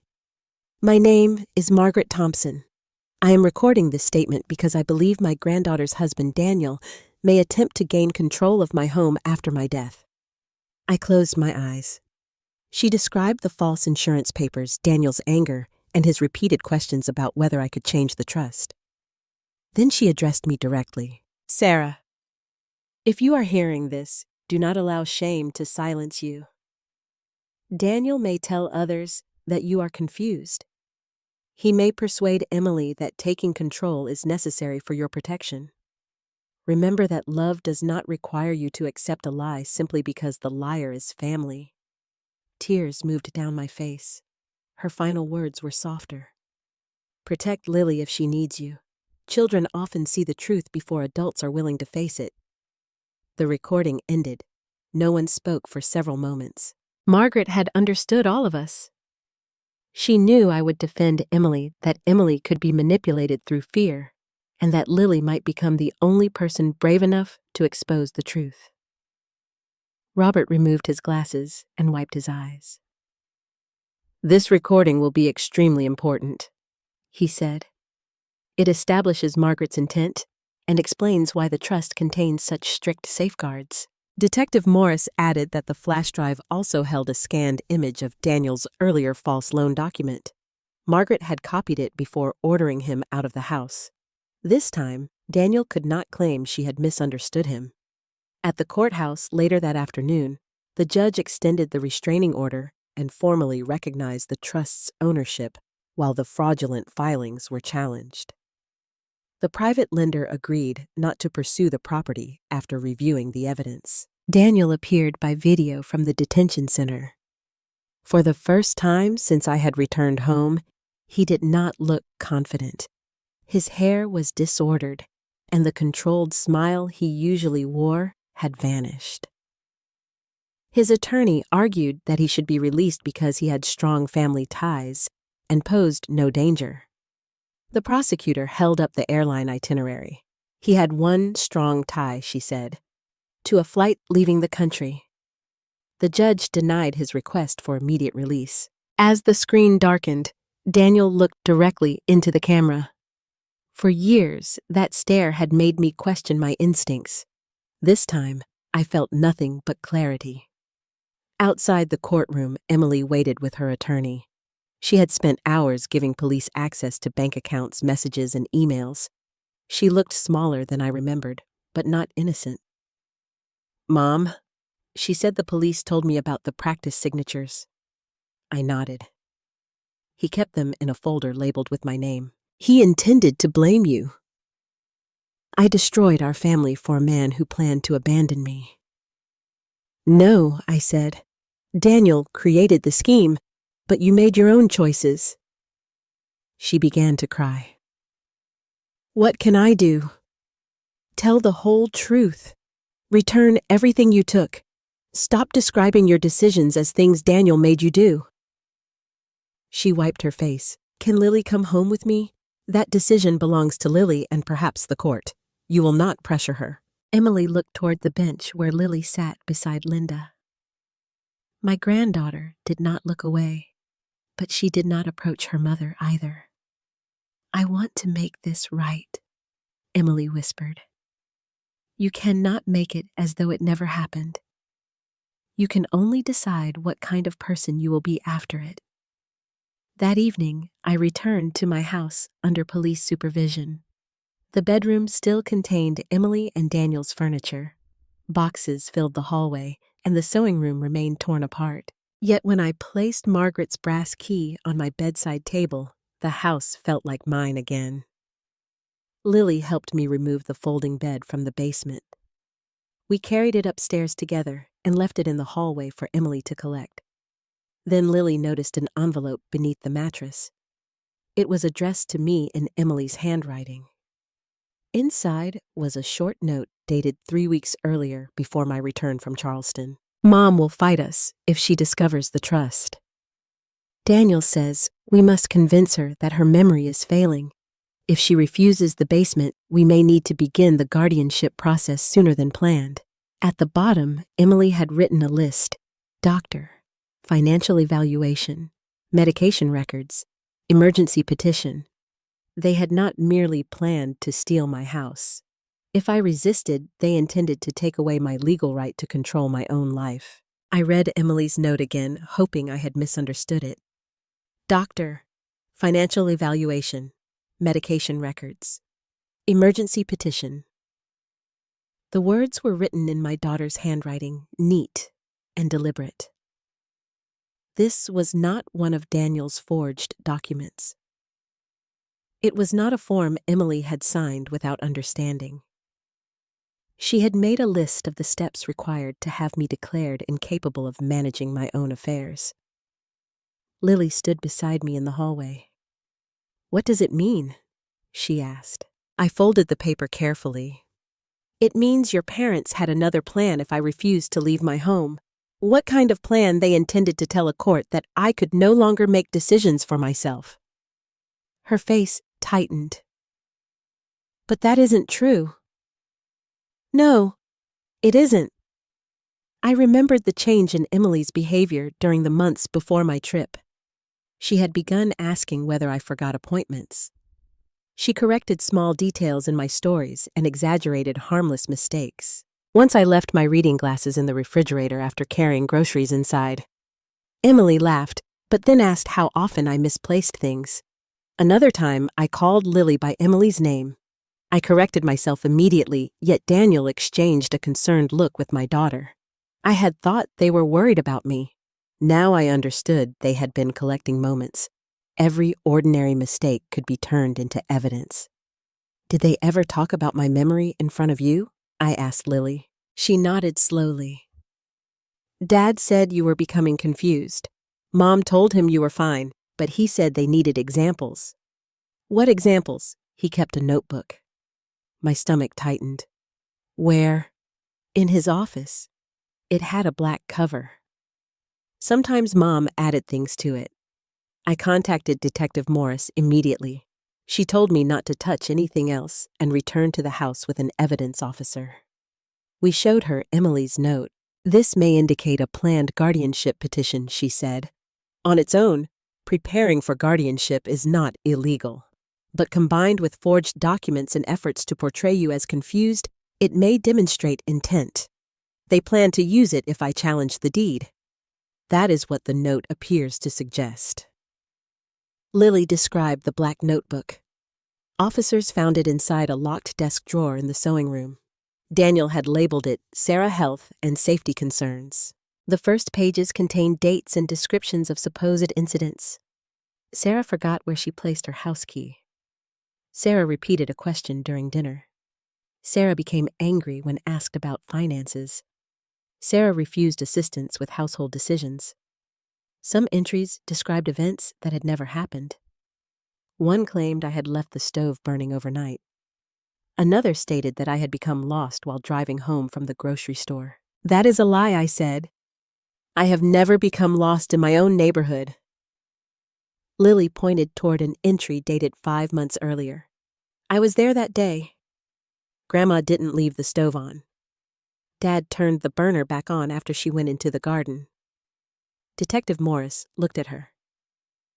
"Did you see him do that?" "Yes. I thought it was an accident." He called Mom into the kitchen and showed her. I remembered the incident. Daniel had lectured me about fire safety while Emily stood silently beside him. I had apologized, embarrassed that I could have endangered everyone. He had manufactured the mistake. A cold anger settled inside me. Daniel had not only forged my signature, he had been rehearsing a version of my decline, creating evidence one incident at a time until even I questioned myself. The notebook also contained names of 2 physicians, a private geriatric evaluator, and a guardianship attorney. Beside one doctor's name, Daniel had written willing to consider family observations if patient minimizes symptoms. Detective Morris photographed every page. "Do you recognize this physician?" she asked. "Yes. Dr. Bennett. Emily insisted I see him 6 weeks ago. Why, she said my regular doctor was unavailable and that I needed a physical before traveling. During that appointment, Dr. Bennett had asked unusual questions. He wanted to know whether I managed my own bills, whether I ever forgot to take medication, and whether I trusted my family to make financial decisions for me." Emily remained in the examination room throughout the conversation. At the end, she handed him an envelope. I had assumed it contained insurance papers. What did the doctor conclude? Detective Morris asked. He said I appeared healthy, but recommended further cognitive testing because Emily reported changes in my memory. Did you attend that testing? No. I called my regular physician who told me she had observed no concerning decline. I canceled it. The notebook included a copy of my cancellation email. Daniel had written beside it, "Resistance supports lack of insight." No matter what I did, he had prepared an explanation. If I cooperated, they would use the evaluation. If I refused, they would call my refusal proof of confusion. Robert arrived less than an hour later. After reviewing the notebook, he contacted Dr. Bennett's office and sent a formal request to preserve all records, communications, and documents related to my appointment. "We need to determine what Emily gave him," Robert said. "Can he declare me incompetent based on one visit?" "No single doctor can simply remove your legal rights. A court would require evidence, but an evaluator's report could support an emergency petition, especially if family members allege that you were in danger. And Daniel was creating that danger himself." Yes, the plan was more calculated than I had imagined. They would take control of the house, provoke me into resisting, and then present my resistance as irrational behavior. If I became angry, I was unstable. If I denied their accusations, I lacked insight. If I sought a lawyer, Daniel could claim strangers were exploiting me. The basement bed had not only been intended to humiliate me, it could have become another exhibit. Sarah refused the safe living arrangement provided by her family. I sat on the edge of my bed, suddenly exhausted. "Mom knew about the notebook," Lily said. I looked at her. "Are you certain?" She argued with Dad about some of the fake stories. But she still wrote things in it. Detective Morris asked Lily to identify which entries Emily had added. Lily recognized several because she had seen her mother writing them at the kitchen table. One entry described me crying after William's birthday and claimed I had become emotionally disoriented. I had cried because I missed my husband. Emily had turned my grief into evidence against me. That hurt in a way the forged deed had not. A house could be protected by a trust. A signature could be examined by experts. But my most private moments had been collected and distorted by my own daughter. Detective Morris took possession of the notebook and Emily's handwritten plan. After she left, Robert sat beside me. "Sarah, I recommend an independent medical evaluation." My first reaction was anger. "So I have to prove I'm not confused." "You should not have to." But Daniel has already introduced that allegation into court, and this notebook shows he intended to develop it further.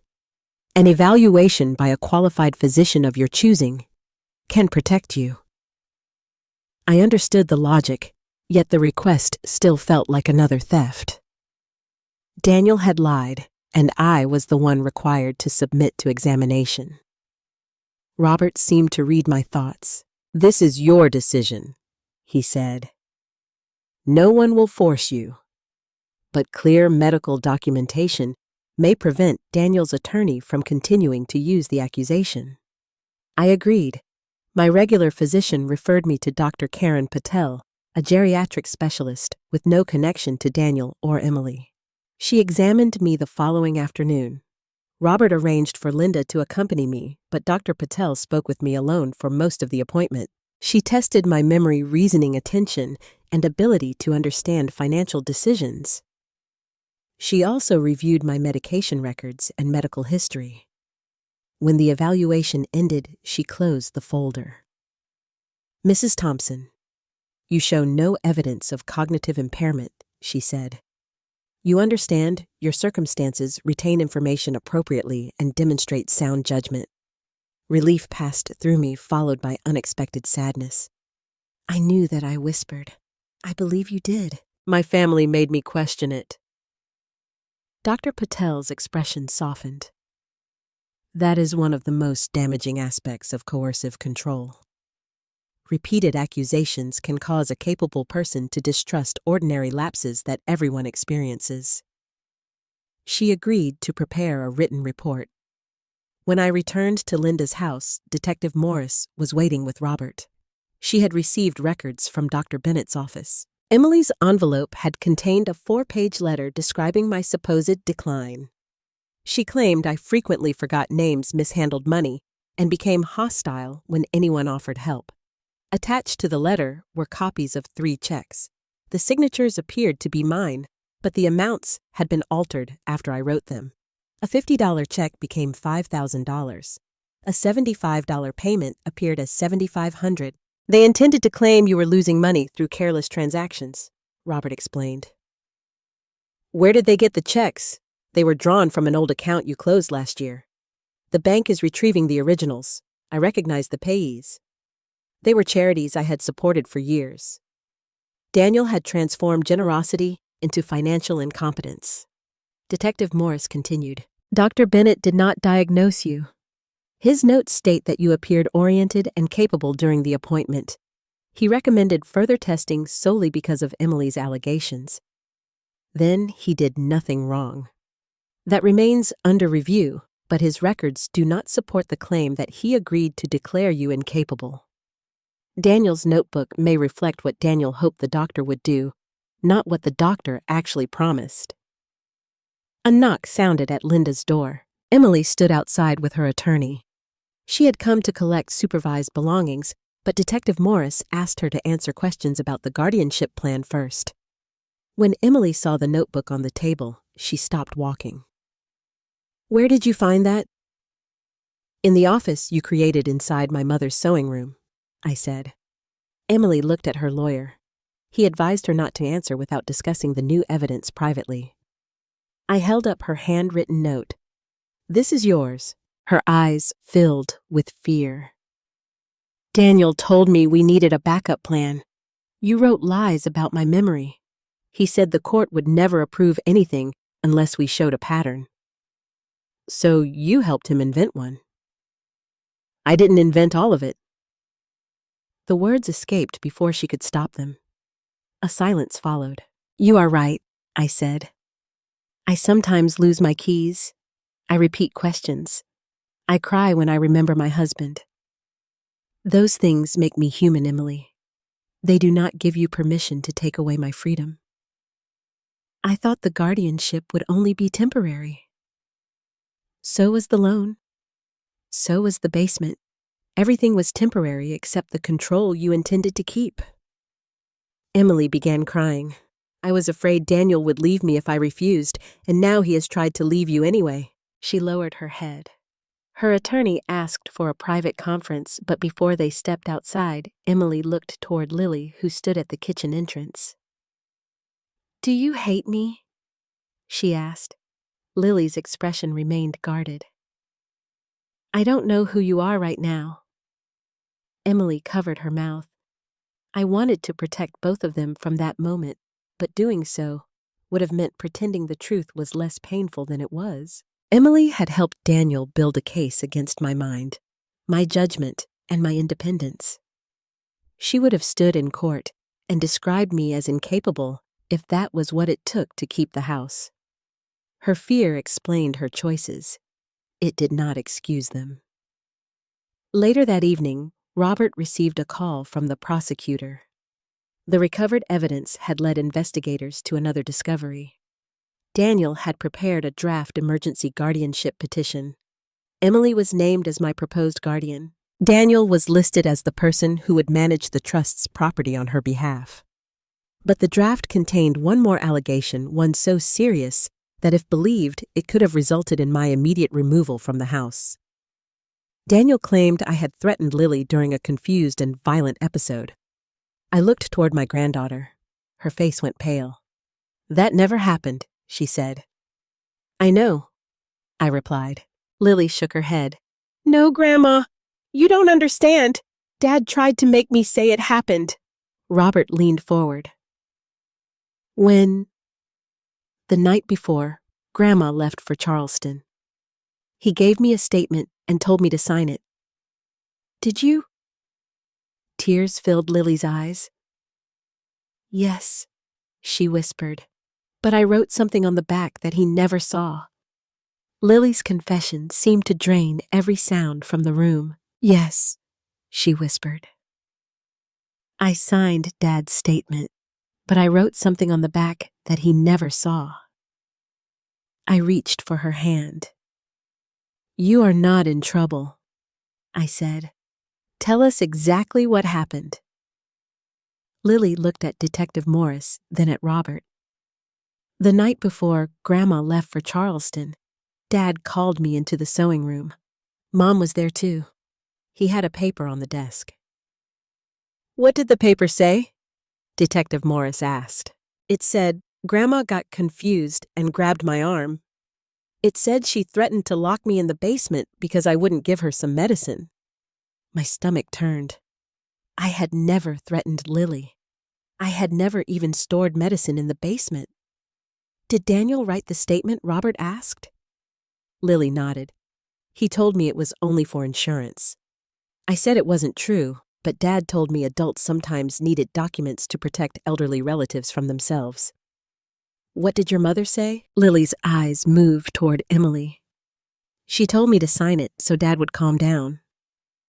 Emily closed her eyes. I thought Daniel only wanted to show the lawyer what a statement might look like, she said.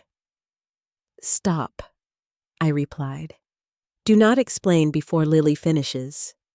For once, Emily obeyed. Lily said Daniel placed the paper in front of her and pointed to the signature line. When she refused again, he told her my behavior would worsen and that someone could be injured.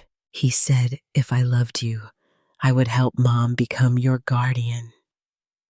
And why did you finally sign? Detective Morris asked gently.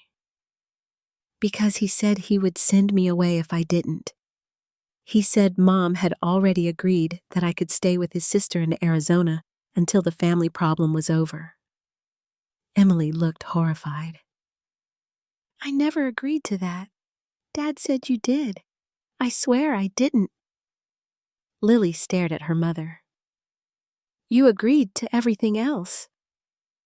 Emily had no answer. What did you write on the back? I asked. Lily swallowed hard. I wrote, none of this happened. Dad made me sign because he wants Grandma's house. Mom heard him. Robert leaned forward. Did you date it? Yes. And I wrote the time.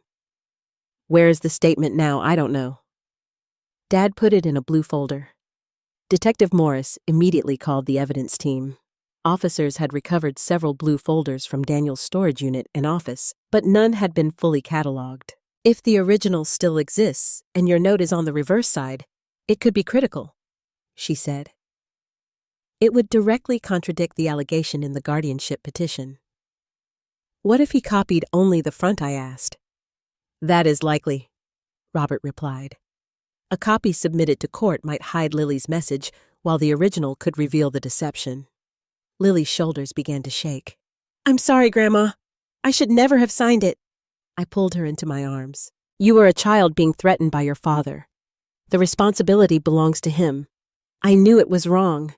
That is why you wrote the truth where he would not see it. She cried quietly against me. Across the room, Emily began crying too, but I did not comfort her. She had stood beside Daniel while he pressured her daughter into supporting a false accusation against me. Detective Morris asked Lily whether Daniel had ever rehearsed the story with her. 3 times, Lily answered. He told me what to say if a judge or doctor asked questions. What were you supposed to say? That Grandma sometimes called me by the wrong name, became angry for no reason, and forgot where she was. Did any of that happen? Grandma called me Mom's name once, but she corrected herself. She never forgot where she was. Daniel had taken another ordinary mistake and built a dangerous lie around it. Emily's attorney asked for a private conversation with his client. They stepped onto Linda's porch while Detective Morris continued taking Lily's statement. Through the window, I saw Emily speaking rapidly. Her attorney's expression became increasingly severe. When they returned, he addressed Detective Morris. My client wishes to provide additional information about the guardianship plan. Emily sat down, but could not meet my eyes. Daniel contacted an attorney without telling me, she said. When that attorney refused to file the petition without medical evidence, Daniel prepared the draft himself. Did you know he included an accusation that Sarah threatened Lily? Detective Morris asked. Not at first, but you learned about it? Emily nodded. When, the morning Sarah left for Charleston, I felt my chest tighten. You knew before I traveled. Yes. And you still let me leave believing Lily was safe with you? Emily started to speak, but I stopped her. Answer the question. Yes. What did Daniel tell you? He said Lily's statement would never be used unless you challenged the property transfer. He called it leverage. My own daughter had accepted a fabricated accusation of violence as leverage against me. Did you see Lily sign it? Detective Morris asked. Yes. Did she sign voluntarily? Emily's face crumpled. No. Lily turned away. Did you know the allegation was false? Yes. Detective Morris wrote something in her notes. Did you ever tell Daniel to destroy the statement I asked him not to use it? That is not the same thing. No, Emily whispered. Robert's phone rang before anyone could continue. He stepped into the hallway, returning several minutes later with a guarded expression. The evidence unit found a document matching Lily's description. Lily lifted her head. Was my message there? Yes. Relief moved through the room, but Robert was not finished. The original paper was inside a folder labeled Guardianship Evidence. Daniel had made 3 copies of the front. 1 copy was attached to the draft emergency petition. Then he intended to use it, I said. Yes. Robert explained that the message on the back had been photographed and preserved. Lily's handwriting, date, and time could be compared with schoolwork and other verified samples. Fingerprints and paper records might also help establish when the document was created and handled. More importantly, the original showed that Daniel possessed Lily's denial while preparing copies that concealed it. He had not misunderstood her. He had deliberately hidden the truth. Detective Morris excused herself to speak with the prosecutor. When she returned, she told us the false statement could support additional charges involving attempted fraud, witness coercion, and obstruction. This investigation is expanding, she said. We will also need to determine whether anyone else assisted Daniel in preparing the guardianship materials. Emily looked alarmed. What does that mean for me? It means you should continue cooperating and speak honestly with your attorney. Once again, Emily's first concern was what might happen to her. Lily noticed too. You knew Dad threatened to send me away, she said. I didn't know that part, but you knew he made me sign a lie. Emily approached her, but Lily stepped behind Linda. I was trying to keep the family together, Emily said. No, Lily replied. You were trying to keep Dad. The truth landed harder than any accusation I could have made. Emily collapsed into a chair. I thought if I refused him, everything would fall apart. It fell apart because you helped him, Lily said. I watched my granddaughter and saw Margaret's courage in her. She was frightened, but she would no longer allow fear to change the facts. Later that afternoon, a family services representative arrived to speak with Lily privately. Because Daniel had coerced her and Emily had failed to protect her, officials needed to assess where Lily would stay while the investigation continued. Lily asked to remain with me. Emily did not object, although her silence seemed more defeated than generous. Temporary arrangements were made for Lily to stay under my care until a family court could review the situation. Emily would be allowed supervised contact provided Lily agreed. When the representative asked whether I felt able to care for a teenager, I almost laughed at the cruelty of the question. After everything Daniel had done to portray me as incapable, even a routine inquiry felt like another test. Then Lily answered before I could. My grandmother protected me when my parents didn't. The representative nodded, and wrote it down. That evening, Emily collected several bags under police supervision. Before leaving, she stood at the front door of my house. "I never wanted you to lose your freedom," she said. "You were willing to risk it." I kept telling myself we wouldn't actually use the guardianship petition. You prepared the evidence, spoke to a doctor, kept a notebook, and allowed Lily to be coerced. At what point was I supposed to believe it was not real? Emily looked toward the staircase. "Can I speak to Lily?" She said, "She isn't ready. I'm her mother, and she is not obligated to comfort you." Her face twisted with pain. "Do you enjoy punishing me?" The question awakened something sharp inside me. This is not punishment. These are boundaries. For years, you confused my love with permission. You believed that because I was your mother, I would eventually surrender whatever you demanded. I know I was wrong. You know you were caught. Understanding why you were wrong will take longer. Emily left without another word. That night, Lily and I slept in the same room. She insisted she was not afraid, but I noticed her watching the windows whenever headlights passed outside. At 2 a.m, she woke me. "Grandma, there is something else." I turned on the bedside lamp. "What is it?" "The day after I signed the statement, Dad took me to a bank. Which bank, I don't remember. It wasn't your bank. What happened there?" "He introduced me to a woman and said I was going to help protect the family's future. She gave me papers, but I refused to sign them." "What kind of papers?" I only read the first page. It said something about a trust for me. My pulse quickened. Did Daniel become angry? Yes. He took me outside and told me he could sign for me because he was my father. The following morning, Robert searched the financial records recovered from Daniel's storage unit. He found an account opened in Lily's name. Daniel had deposited part of the private bridge loan into it, then transferred most of the money to another company 2 days later. The account made it appear that Lily had benefited from the fraudulent property transaction. Daniel had not only prepared to blame Emily, he had begun building a paper trail that could implicate his own daughter. Robert placed the recovered bank records across my dining room table. The first page listed Lily as the beneficiary of a custodial account.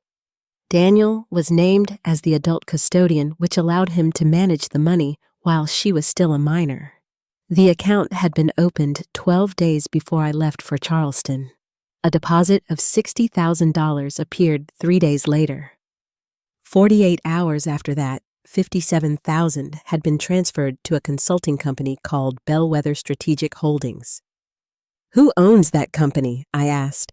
"We are still confirming the records," Robert replied. "But the address matches a mailbox Daniel rented under another business name, so he moved stolen money through Lily's account and sent it back to himself. That is what the transaction suggests." Lily stared at the pages. "Does that mean the police think I helped him?" "No," Robert said immediately. "You are a minor, and the bank's own security footage should show that you refused to sign. Daniel used his authority as your father to open the account, but my name is on it. Your name being used does not make you responsible." I saw the fear in Lily's eyes. Daniel had taught her that signatures and accounts mattered more than truth. After watching him fabricate evidence against me, she believed a piece of paper could transform her into whatever he needed her to be. I moved the records away from her. "Your father used your name because he believed it would protect him," I said. "That is evidence of what he did to you, not evidence that you helped him." Detective Morris arrived a short time later with a financial crimes investigator named Agent Claire Dawson. She explained that the account could connect Daniel's private loan to a broader money laundering scheme. Bellwether Strategic Holdings received transfers from 3 other accounts during the past year, Agent Dawson said. 2 belonged to Daniel's business clients. 1 belonged to an elderly woman named Ruth Patterson. Was she related to him? No. She hired Daniel's company to renovate a rental property. The investigator opened another folder. Mrs. Patterson reported that Daniel persuaded her to place funds in a temporary escrow account. She believed the money would pay contractors. Most of it was transferred to Bellwether. How much did he take? I asked. Approximately $92,000. My case was no longer an isolated family betrayal. Daniel had used the same confidence, the same complicated paperwork, and perhaps the same claims of urgency to steal from someone else. Did Emily know? I asked. We do not yet know, Agent Dawson replied. Her name does not appear in Mrs. Patterson's records. That answer brought me no relief. Emily had knowingly helped him target me. Whether she knew about his other victims would determine the size of her involvement, not whether she had betrayed me. Agent Dawson asked Lily to describe the bank visit once more. Lily remembered a glass-walled office, a woman with red-framed glasses, and a small bowl of blue candy on the desk. Daniel told the woman that Lily was receiving an early inheritance from her great-grandmother's trust. The woman asked whether Grandma Margaret was alive. Lily said. What did Daniel say? Agent Dawson asked. He said she had died, but the account was part of her final wishes. Margaret had never created such an account. Did he show the banker any documents? A letter? And something with a stamp? Robert and Agent Dawson exchanged a look. The certified trust records, Robert said. He may have used pages from the documents he removed from the safe deposit box. Daniel had taken genuine papers, separated them from their legal context, and used them to make a false story appear legitimate. Agent Dawson contacted the bank while we waited. Within an hour, its security department confirmed that the account opening meeting had been recorded. The footage showed Daniel and Lily entering the office together. Lily remained visibly tense while Daniel answered most of the questions. When the banker placed a signature form in front of her, Lily pushed it away. There was no sound in the first section, but the image was clear. Daniel leaned toward her and spoke sharply. Lily shook her head. He took the papers signed as custodian and continued the meeting without her participation. A second camera captured them in the parking lot afterward. Daniel stood close to Lily, pointing a finger toward her face while she cried. I could barely watch. He said I had embarrassed him, Lily whispered. He told me Grandma's house would belong to me someday, so I had no right to interfere. Agent Dawson paused the video. This footage strongly supports your account. Lily looked down. Why did the banker let him open it? Parents can legally establish certain custodial accounts for their children, Robert explained. The banker may not have known the source of the money was fraudulent, but the bank will need to explain what documents Daniel provided and whether its procedures were followed. Detective Morris's phone rang. She stepped into the hallway and returned several minutes later. The prosecutor wants to speak with Emily again, she said.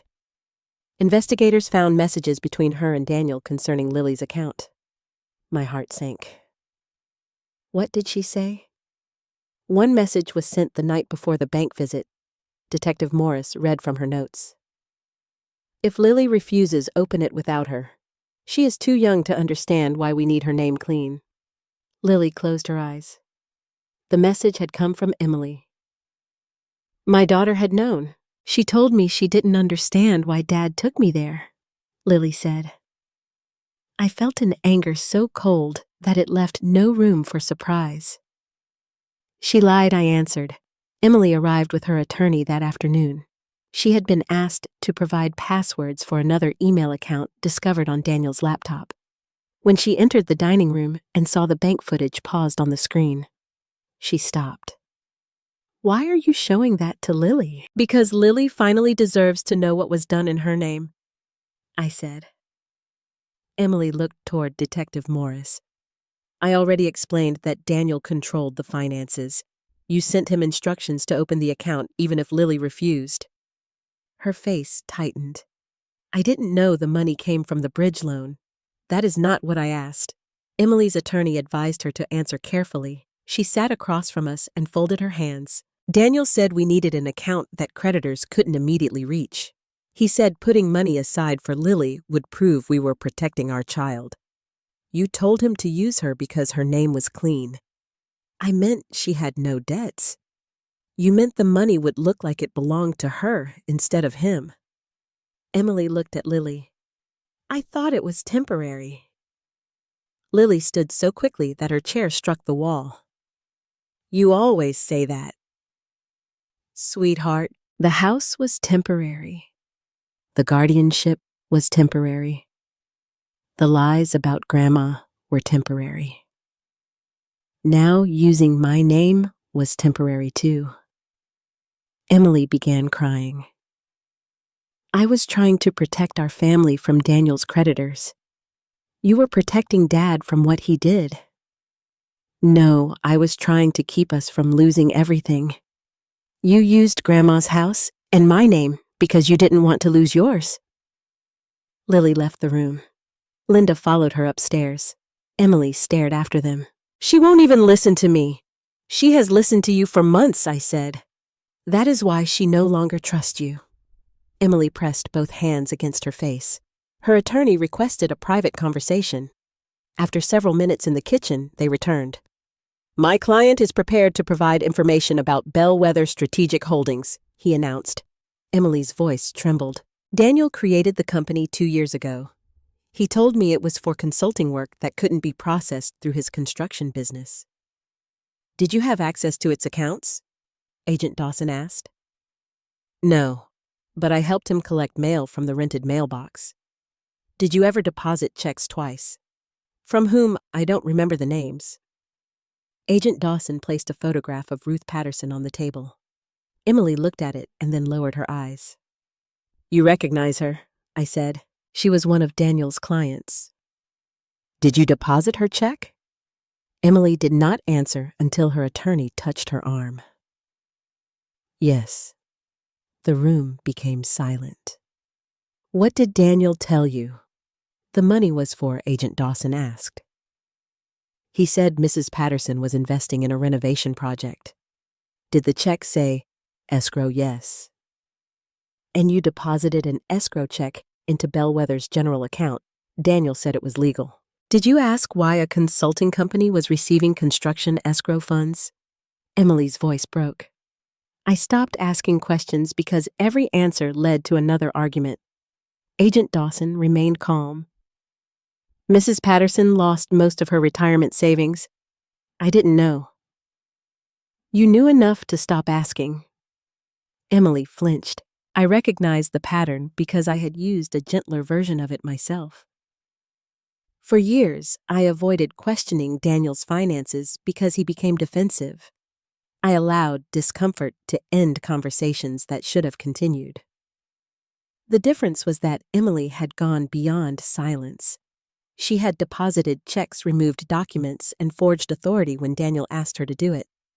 I told myself he would replace the money, she whispered. Did you tell yourself the same thing about my house, I asked. Yes. At last, she had given an honest answer. She explained that Daniel's business began failing nearly 3 years earlier. He concealed tax debts, unpaid vendors, and several lawsuits. Whenever a payment became urgent, he borrowed from one account to cover another. The scheme had grown gradually. First, he delayed contractor payments. Then he redirected client deposits. Later, he created Bellwether to hide transfers from creditors. By the time he targeted my house, he needed hundreds of thousands of dollars simply to keep the fraud from collapsing. The sale would have paid everything, Emily said. At least, that was what he promised. No, Robert replied. The sale proceeds would have delayed discovery. They would not have repaired what he had done. Emily admitted that Daniel originally planned to obtain a large loan against my house, not sell it. Margaret's trust restrictions made that difficult. After discovering that the property's value had risen substantially, he decided a fraudulent sale would produce more money. And the guardianship, I asked. That was supposed to happen after the sale. My breathing stopped for a moment. After Emily nodded. He said, if you challenged the transfer, I would petition for emergency guardianship. Once I controlled your legal decisions, I could approve the sale retroactively or settle the dispute. They had planned to steal my house first and then take control of me so I could not fight back. The forged deed was only the opening move. Would you have done it? I asked. Emily's eyes filled with tears. I don't know. Yes, you do. She looked away. I probably would have. The honesty hurt, but I preferred it to another excuse. Detective Morris asked whether Daniel had prepared any additional evidence for the petition. Emily hesitated. There was supposed to be a recording. What recording, Robert asked. Daniel wanted a video of Mom behaving irrationally. How did he intend to get one? He said he would create a confrontation after she returned from Charleston. He planned to tell her the house had already been transferred and record her reaction. The memory of Daniel blocking my doorway returned to me. His calm voice, his accusations about my memory, and the way he provoked me while Emily watched. Was he recording that night? I think so, Emily said. There was a camera hidden in the hallway. Detective Morris immediately contacted the evidence unit. Officers had recovered several small cameras from Daniel's office but had not yet reviewed every memory card. What did he expect the recording to show? I asked. You shouting, threatening us, or trying to force us out. He had stolen my home. He said the context wouldn't matter if the video was short enough. The cruelty of the plan became clear. Daniel intended to provoke a terrified woman and then present her fear as proof that she was dangerous. But he had underestimated one thing. Linda had recorded the same confrontation from another angle. Her complete video contained the context Daniel planned to remove. That evening, the evidence unit found the hallway camera's memory card. Daniel's recording showed him positioning the camera before I arrived. It captured him telling Emily exactly where to stand. If she gets angry, do not calm her down, he instructed. Ask whether she remembers signing the papers. Make her repeat herself. The recording continued through my arrival. Daniel repeatedly interrupted me, questioned my memory, and stepped into my path whenever I tried to enter. At one point, after I raised my voice, he glanced directly toward the hidden camera and smiled. Then came the most damaging moment. After I left with Linda, Emily asked whether they had enough for the guardianship petition. Daniel answered, "If not, we'll make her angrier next time." Robert replayed the sentence twice. They recorded their own conspiracy, he said, but the video contained something else. After Emily went upstairs, Daniel made a phone call. The other person's voice was not audible, but Daniel's words were clear. Sarah came home early, but the plan is still active. If Emily panics, use the documents with Lily's name. She will protect her daughter before she protects herself. He paused, listening. Then he said, "No. Emily still doesn't know who really owns Bellwether." Agent Dawson immediately requested updated corporate records. The result arrived the following morning. Daniel was not the registered owner of Bellwether Strategic Holdings. The company belonged to someone named Rebecca Lane. Emily recognized the name at once.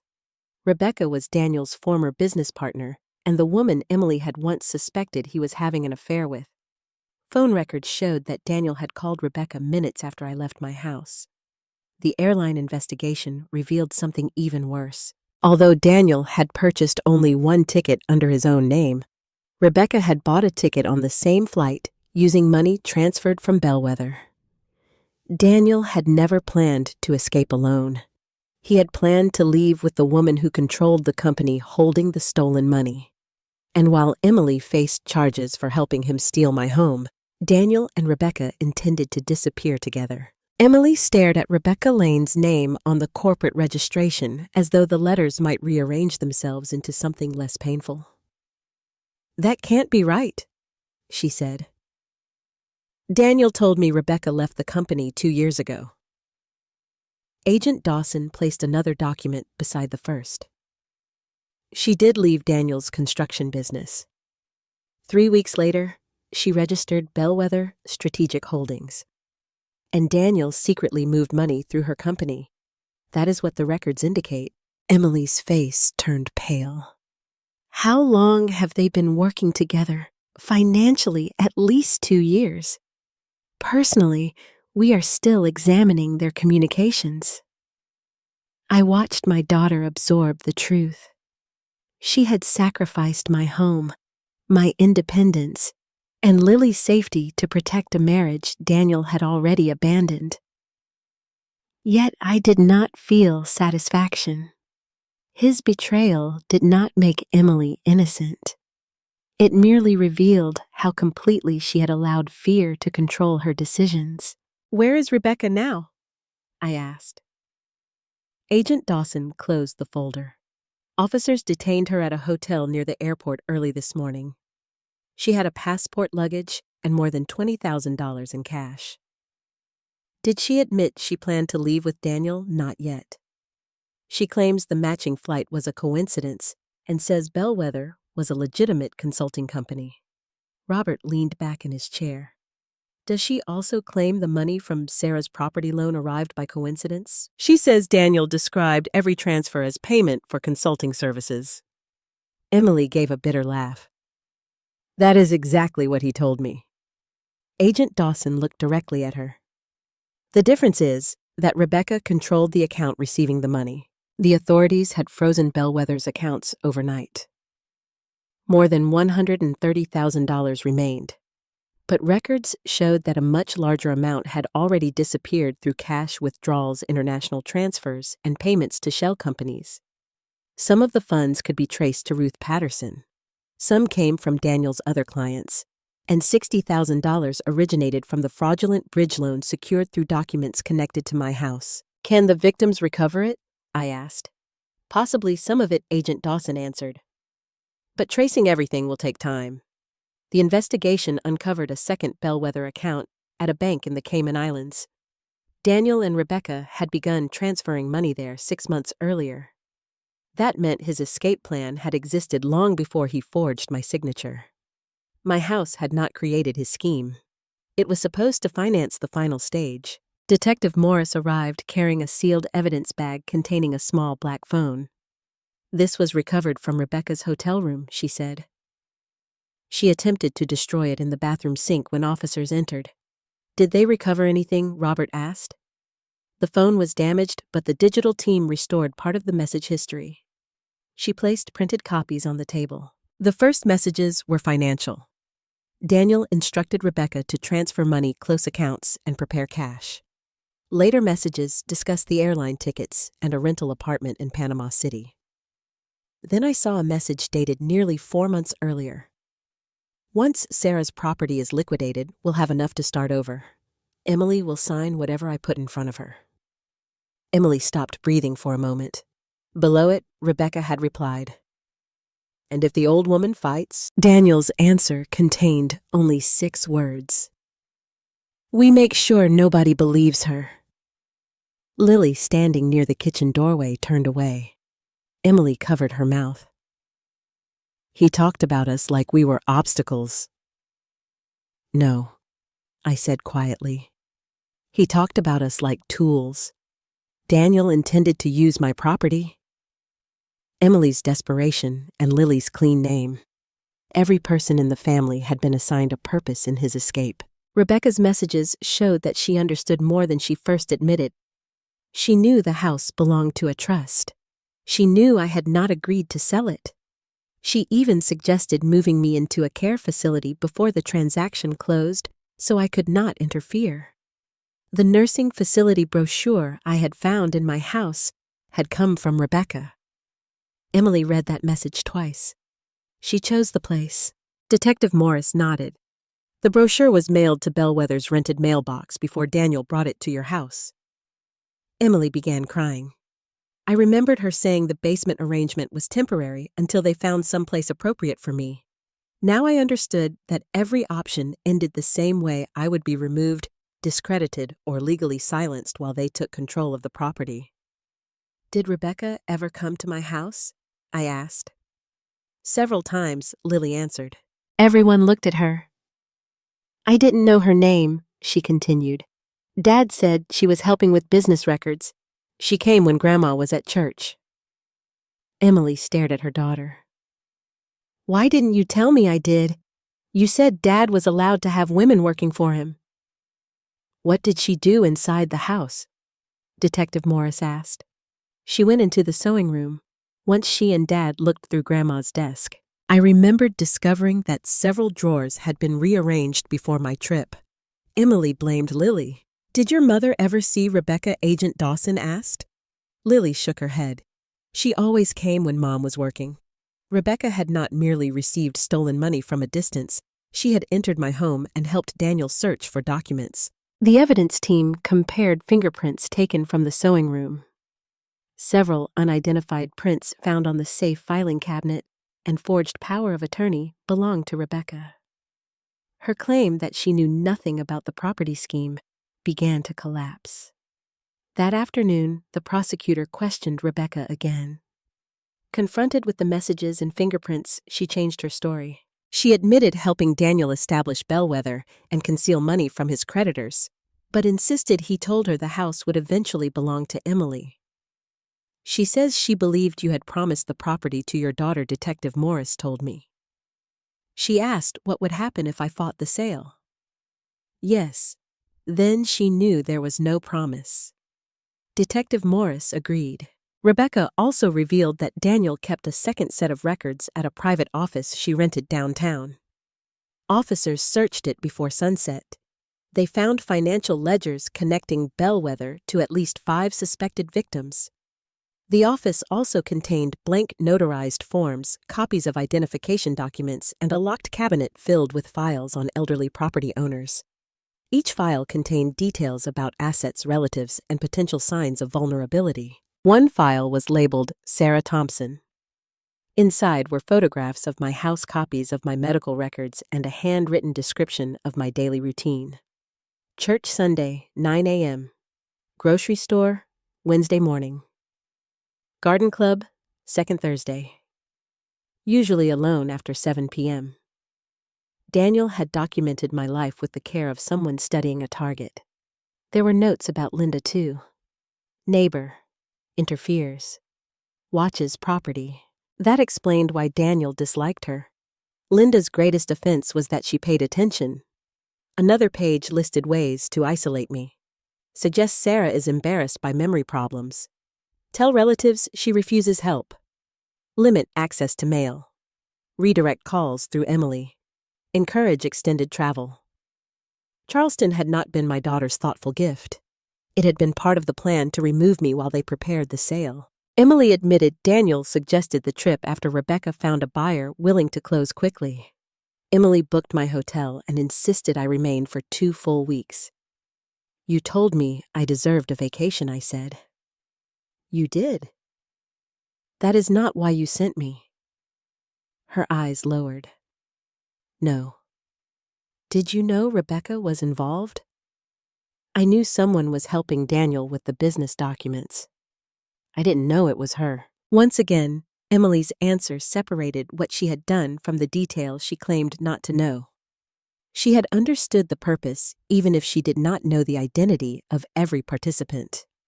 Robert discovered another document in my file, a proposed settlement agreement. If I uncovered the transfer, Daniel planned to offer me temporary housing and a small monthly allowance in exchange for giving up all claims against the property. The allowance would come from my own money. They planned to steal everything and return enough to keep you dependent, Robert said.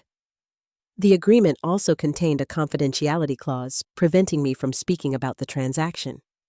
I would never have signed this. They expected Emily to persuade you. Emily closed her eyes. Daniel said once Mom realized the house was gone, she would accept something rather than lose everything. You counted on my fear, I said. She nodded through her tears. And if fear did not work, you had the guardianship petition? Yes. The prosecutor used the new evidence to expand the charges against Daniel and begin formal proceedings against Rebecca. Emily's attorney informed us that she was also likely to face charges, although her cooperation could affect how prosecutors handled her case. For the first time, Emily did not ask whether cooperation would keep her out of prison. Instead, she asked whether the stolen money could be returned to the victims. Agent Dawson said full recovery was unlikely, but Emily offered to surrender her car investment account and any claim to assets connected to Daniel's business. It was a beginning. It was not forgiveness. That evening, Lily agreed to a supervised meeting with her mother. A family services counselor remained in the room. I waited in the hallway, close enough to help if Lily asked, but far enough to give her control. The meeting lasted 20 minutes. When Lily emerged, her eyes were red. "Do you want to talk about it?" I asked. Mom apologized. "How did that feel?" "I don't know. She said she chose Dad every time because she was afraid he would leave." Lily looked back at the closed door. "But he left anyway." "Yes. She asked if I could forgive her." "What did you say?" "I told her I might someday, but I'm not promising when." I placed my arm around her shoulders. That was an honest answer. As we prepared to leave, Emily came into the hallway. "Mom, may I speak to you?" I asked Lily to wait with Linda near the elevator. Emily held out a small silver key. "I found this in Daniel's things before the police searched the house. I was afraid to turn it over because I didn't know what it opened." "Why are you giving it to me now?" "Because I'm finished protecting him." Her attorney had already notified Detective Morris. The key belonged to a safe deposit box opened under Bellwether's name. Investigators obtained a warrant and searched it the following morning. Inside were passports, cash, jewelry belonging to Ruth Patterson, and signed statements Daniel had prepared for Emily to use against me. But beneath those documents was a sealed plastic envelope containing photographs and letters. They proved Daniel and Rebecca's affair had continued for almost 3 years. One photograph showed them standing together in Panama City, beside a waterfront apartment building. On the back, Rebecca had written, "Our home after the final transfer." The date was 8 months earlier. The final transfer could not have referred only to my house. Daniel and Rebecca had been collecting money from victims for years, waiting until they had enough to disappear. At the bottom of the safe deposit box, officers found a handwritten list of projected funds: Patterson escrow, $92,000. Client deposits, $180,000. Sarah property estimated net $640,000. Lily account temporary holding.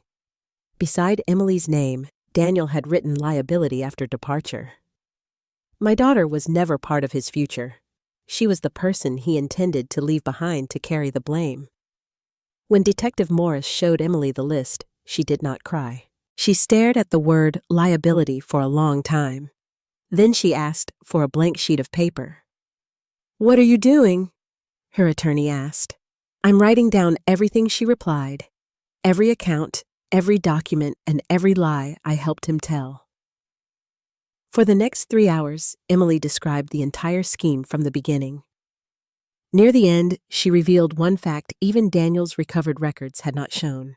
The notary seal on my forged power of attorney belonged to a real notary, someone who had personally watched Daniel practice my signature and agreed to certify that I had appeared before him. That man was not a stranger. He was my late husband's younger brother, Charles Thompson. And according to Emily, Charles had agreed to help because Daniel promised him a share of my house. Charles Thompson had stood beside me at my husband's funeral. He had carried William's casket, held my hand at the cemetery, and promised that I would never face life alone. Now, Emily claimed he had helped Daniel forge my signature in exchange for a share of my house. For several seconds, I could not speak. "Are you certain?" Robert asked. Emily nodded. Daniel met Charles 3 times before Mom went to Charleston. Charles brought the notary seal to our house. "Did you witness him notarize the power of attorney?" "I saw him stamp it. The signature was already on the page, and Charles knew Sarah had not signed it." "Yes." I stared at Emily. How much did Daniel promise him $50,000 after the sale? The betrayal felt different from everything Daniel had done. Daniel had entered our family through marriage. Charles had grown up beside William. He knew why Margaret created the trust and why William protected the house so carefully. He knew that the property was not merely an asset. It was the last place where his brother's life still surrounded me. Detective Morris contacted the prosecutor immediately. Officers were sent to Charles's home, but he was not there. His wife said he had left early that morning with a suitcase and claimed he was traveling to visit a friend in Tennessee. His phone had been turned off. "He knows Emily is cooperating," I said. "Possibly," Detective Morris replied. "We are notifying transportation authorities and monitoring his financial accounts." Robert asked whether Charles could have accessed the trust documents independently. I remembered something that made my stomach tighten. After William died, Charles helped me sort through his office. He knew where William kept copies of the trust. Did he ever have a key to the safe deposit box? "Not that I know of." Emily lowered her head. "Daniel gave him access." I turned toward her. "How Daniel made a copy of the key Emily took from your desk," Robert said, understanding before she finished. Emily nodded. "The safe deposit record showed that Charles had entered the box with Daniel 6 weeks before my trip. Daniel used the forged power of attorney.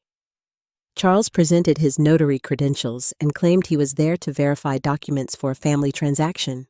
Together, they removed certified copies of the trust, my identification records, and several pages bearing my genuine signature. Charles had not simply stamped a paper after the fraud was complete. He had helped Daniel prepare it.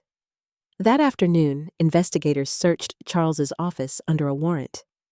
They found a locked filing cabinet containing practice pages covered with imitations of my signature. Some were clumsy.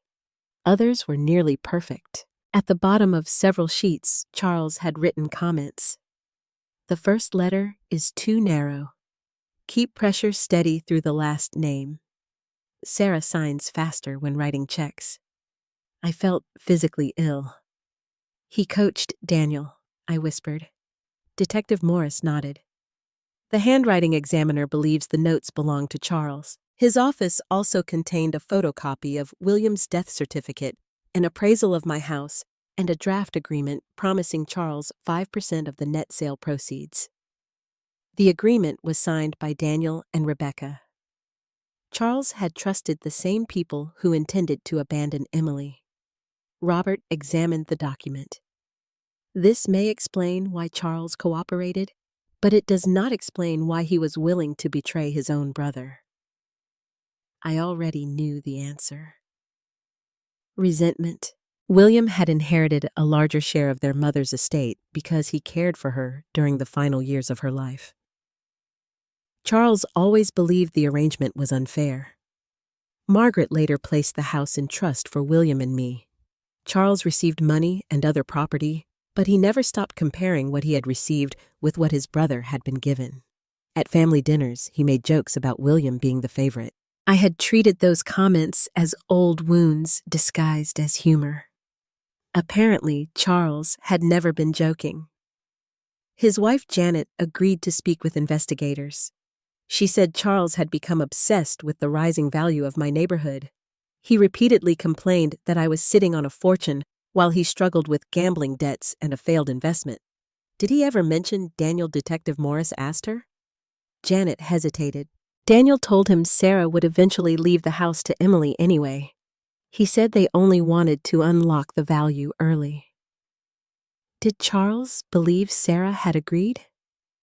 At first, that is what he told me. Later, I heard them arguing in the garage. What did they say? Charles said Sarah would call the police if she discovered the papers. Daniel answered that by then she would be in assisted living, and nobody would believe her. Janet began crying. I told Charles to stay away from them. Did you report what you heard? No. He said I had misunderstood. Silence had protected Daniel again.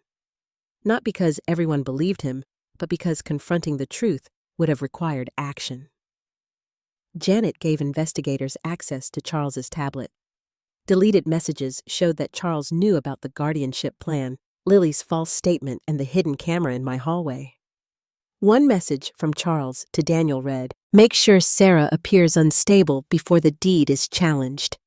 If the trust attorneys become involved too soon, the sale is finished."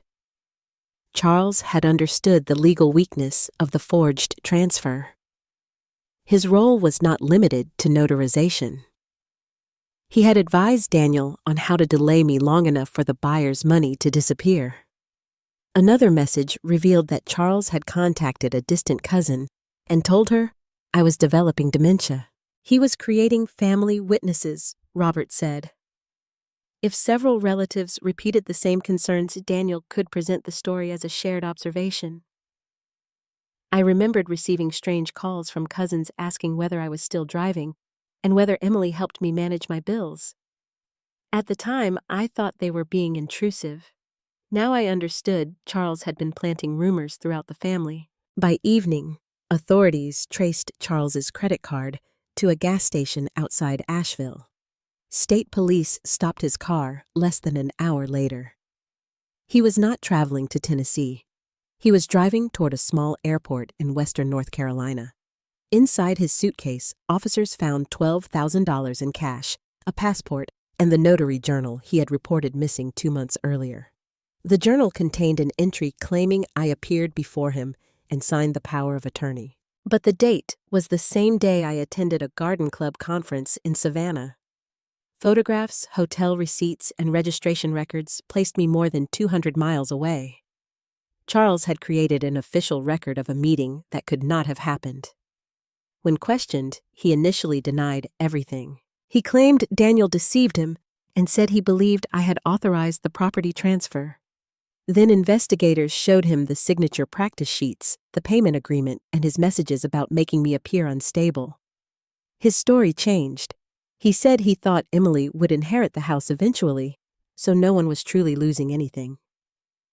That excuse enraged me more than a denial would have. I was still alive, yet Charles had treated my future property as though it already belonged to someone else.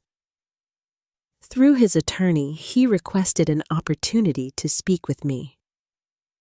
Robert advised against an in-person meeting, but said I could listen to a recorded statement if I wished.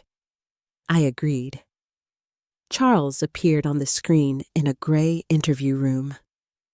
Without his pressed shirts and confident smile, he looked older than his 68 years. "Sarah," he began, "I never meant for you to be harmed." I stopped the recording. Everyone who betrayed me seemed to begin with the same lie. I pressed play again. Daniel told me the transaction would solve the family's financial problems. He said Emily would protect you and that you would always have somewhere comfortable to live. Charles looked down at his hands. I believed the house should have benefited the whole family. William received more than I did, and I convinced myself this was a way to correct that imbalance. His voice weakened. I know now that Daniel intended to cheat all of us. I paused the video again. Charles still framed himself as another person Daniel had deceived. He did not say that forging my signature was wrong. He regretted only that Daniel would not have paid him. At the end, Charles asked for forgiveness in William's name. That was the one request I could not tolerate. "You do not get to use my husband to escape what you did," I said to the empty screen. Robert turned off the recording. The prosecutor added charges related to forgery, conspiracy, fraudulent notarization, and attempted theft. The state also began proceedings to revoke Charles's notary commission. His cooperation later helped investigators locate another hidden account, but it came only after the evidence against him became impossible to deny. The following morning, the court held a hearing concerning my house. Daniel appeared by video from custody. Rebecca sat beside her attorney. Emily attended in person with her own lawyer. Charles was represented separately. For the first time, all the people who had tried to control my property were forced to face the document they had ignored Margaret's trust. Robert presented the original trust records, the handwriting analysis, the impossible notary date, and the recordings showing how Daniel planned to discredit me. Dr. Patel's evaluation confirmed that I was fully capable of managing my affairs. The title company admitted that the transfer should never have passed review. Its representative confirmed that the deed contained inconsistencies and that required trust authorization was missing. The judge invalidated the forged power of attorney and declared the attempted deed transfer void. The private lender's claim against my property was suspended pending a final fraud determination. Because its approval process had relied on defective documents, its attorney agreed not to pursue me personally. Then the judge said the words I had waited to hear. The residence remains the lawful property of the Margaret Thompson Family Trust. Mrs. Sarah Thompson retains her full right to occupy and control the home. I closed my eyes. The house was safe. More importantly, so was my legal identity. Daniel's attorney attempted to argue that he had acted under financial pressure and never completed an actual sale. The judge reminded him that the conspiracy had failed only because I returned home early and sought help. Failure did not erase intent. Outside the courtroom, reporters waited near the entrance. Ruth Patterson stood with her niece several feet away. She looked smaller than I expected, a silver-haired woman holding a worn leather purse against her chest. I walked over and introduced myself. "I am sorry Daniel used my family to reach your money," I said. "You did not do this," she replied. "He did." Her answer was the same lesson I had tried to give Lily. The person whose name was used was not necessarily the person responsible. Ruth had lost much of her retirement, but the frozen accounts and surrendered assets might return a portion of it. I promised to support the restitution process and testify if needed. Emily approached us slowly. She apologized to Ruth for depositing the escrow check. Ruth listened without interrupting. When Emily finished, Ruth said, "An apology tells me you understand I was hurt. Restitution will tell me what you are willing to do about it." Emily nodded. "I understand." On the courthouse steps, she handed Robert signed documents surrendering any claim she might have to my home, Margaret's trust, or William's estate. She had also authorized the sale of her car and investments to contribute toward restitution. "I know this doesn't repair what I did," she said. "No," I answered. "But it is the first thing you have done that costs you something instead of costing someone else." Lily stood beside me, but did not embrace her mother. Emily did not ask her to. That restraint was another small beginning. The criminal cases would take months, perhaps longer. Daniel and Rebecca faced the most serious charges. Charles faced the destruction of his reputation and the possibility of prison. Emily's future remained uncertain, although prosecutors acknowledged her cooperation. Nothing had returned to normal. Normal was the place where all the lies had been allowed to grow. That evening, Lily and I went home together. Police had finished searching the sewing room. The basement furniture was gone, and Linda helped us carry my belongings back upstairs. I stood in my bedroom as sunset filled the windows. For the first time since Charleston, I felt that the house recognized me again. Lily entered, carrying Margaret's brass key. "You should keep this somewhere safer," she said. I closed her fingers around it. "No," I replied.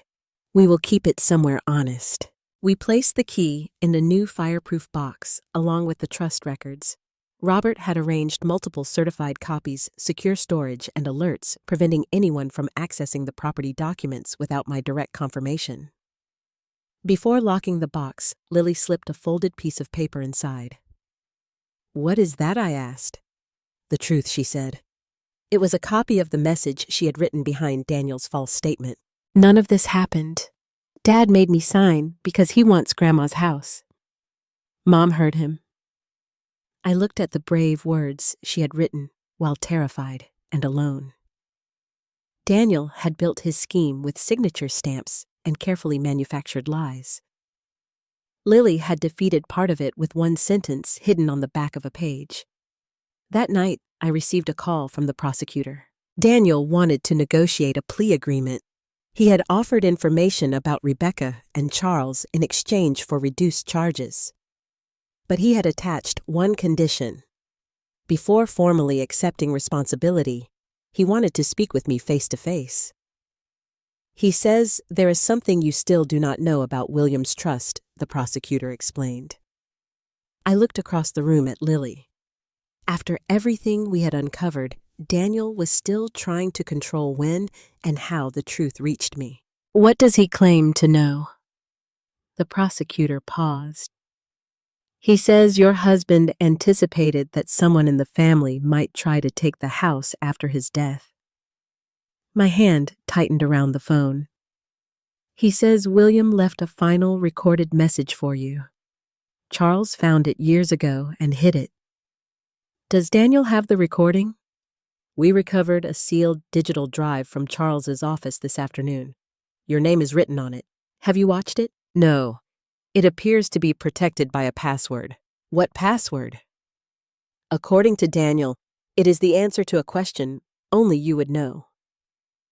What question? The prosecutor read the words exactly as Daniel had given them. Where did William first promise you that no one would ever take your home? I knew the answer immediately. And suddenly, I understood that my husband had left behind more than a trust. He had left a final safeguard and perhaps the truth about why Charles had hated him for so many years. The answer to William's question was Lake Juniper. We had been married for 11 years when a hurricane damaged the roof of our first house. Insurance refused part of the claim bills piled up, and I became terrified that the bank would take everything. One evening, William drove me to Lake Juniper. We sat beneath an old oak tree while our children played near the water. He held my hand and said, "As long as I am alive, no one will ever take your home. And if I go first, I'll make sure the promise survives me." I had not thought about those words in years. The following morning, Robert accompanied me to the prosecutor's office. Lily waited with Linda in a nearby room while a digital evidence specialist connected the recovered drive to a secure computer. A password box appeared. I typed Lake Juniper. The drive opened. It contained 3 folders. The first held copies of Margaret's trust records. The second contained letters between William and Charles. The third held a video labeled "For Sarah." My hands trembled as Robert opened it. William appeared on the screen sitting behind the desk that had once stood in our sewing room. His hair was thinner than I remembered, and illness had already begun to weaken his face, but his voice was steady. "Sarah, if you are watching this, then something has happened that I hoped never would." I covered my mouth. For one impossible moment, it felt as though William were sitting across from me again. He explained that Charles had approached him repeatedly during the final year of his life. Charles wanted William to dissolve Margaret's trust and divide the value of the house between them. William refused. The house was placed in trust because Mother wanted Sarah protected, he said. Charles believes family property should be divided equally, but he forgets that Mother already gave him his share. William opened a folder and held up several papers. "These are records of loans Mother paid for Charles' debts she settled and property she transferred to him. Charles received more than he admits. He lost much of it through gambling and poor investments." Robert glanced at me. That was the truth Charles had hidden behind years of complaints about William being favored. William continued. "Charles asked me to change the trust documents while I was ill.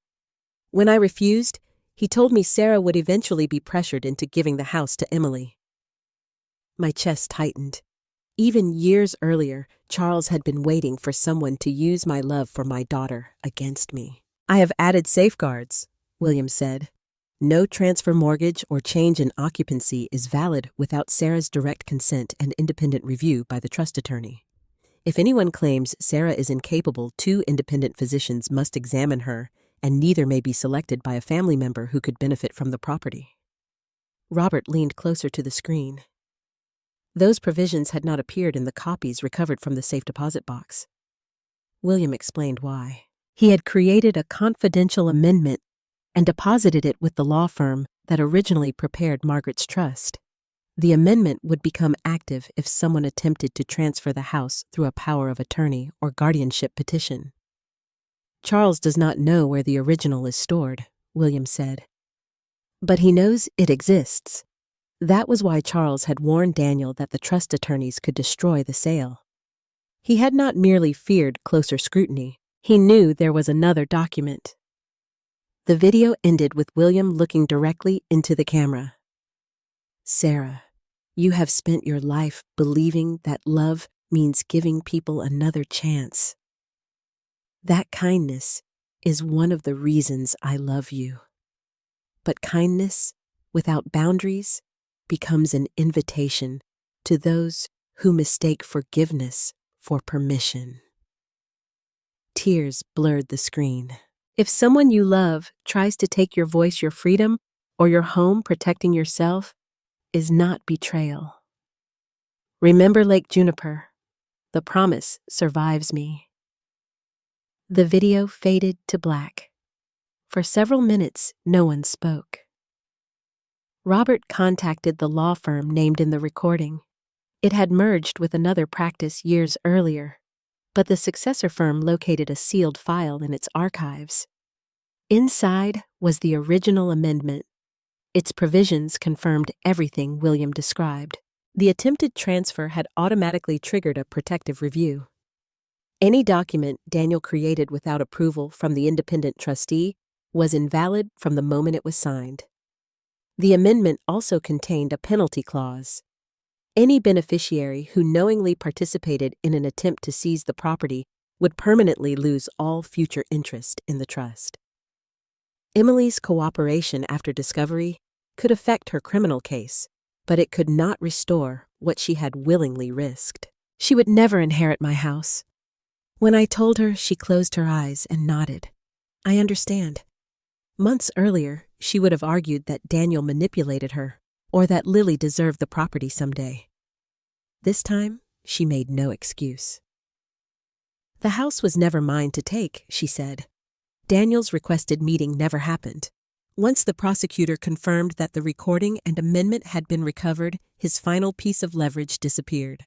I declined to see him. He eventually pleaded guilty to conspiracy, financial fraud, attempted theft, witness coercion, and several related charges involving other victims.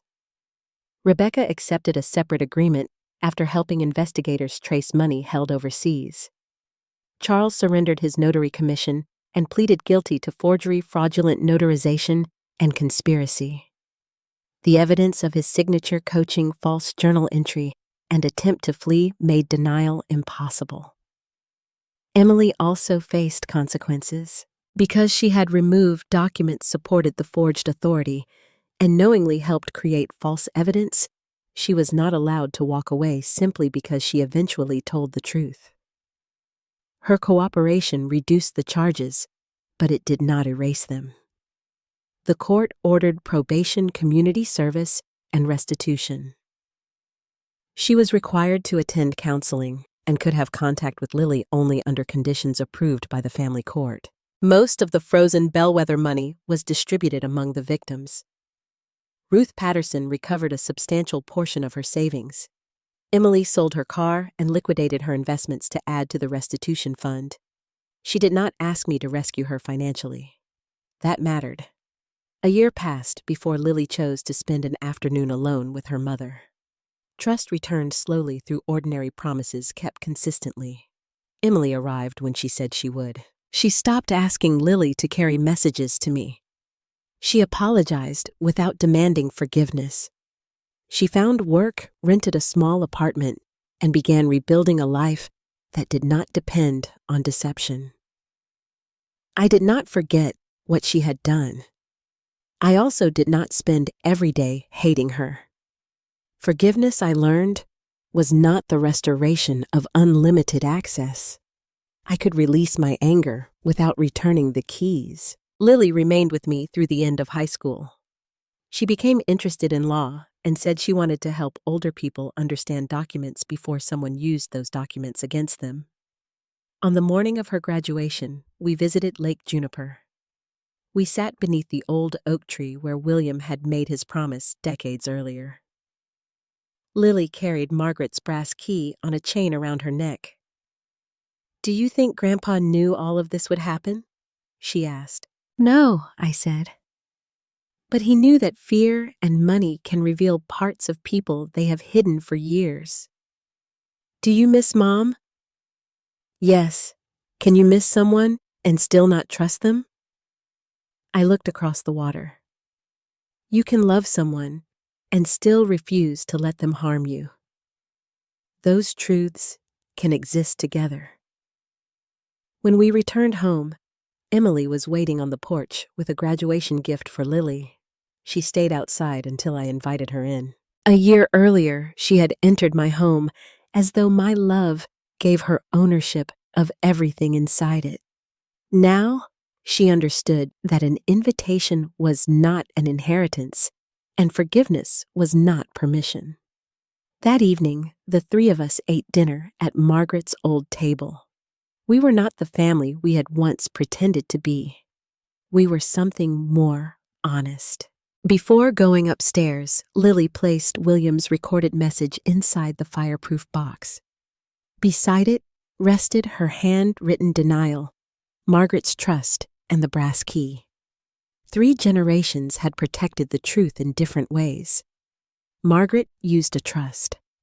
William used a final safeguard. Lily used one brave sentence on the back of a lie. And I finally learned to use the word no. For most of my life, I believed protecting my family meant absorbing every wound so no one else had to feel uncomfortable. But silence did not keep my family together. It gave dishonest people room to decide that my kindness made me weak. My home was nearly stolen because people I loved believed I would surrender rather than confront them. They were wrong. The greatest inheritance William left me was not the house. It was the reminder that love should never require the loss of dignity, freedom, or truth. Sometimes, the strongest way to love a family is to stop protecting it from the consequences of what it has done. If someone you love has ever mistaken your kindness for permission, remember this: setting a boundary does not make you cruel. Walking away from manipulation does not make you selfish. And defending what is rightfully yours does not mean you have stopped loving anyone. It means you have finally learned to love yourself too. If this story touched you, please like the video, subscribe to the channel, and share it with someone who needs this reminder. Tell me in the comments, could you ever forgive Emily, and would you allow her back into your life? The deepest lesson in this story is that love should never cost us our dignity, freedom, or sense of self.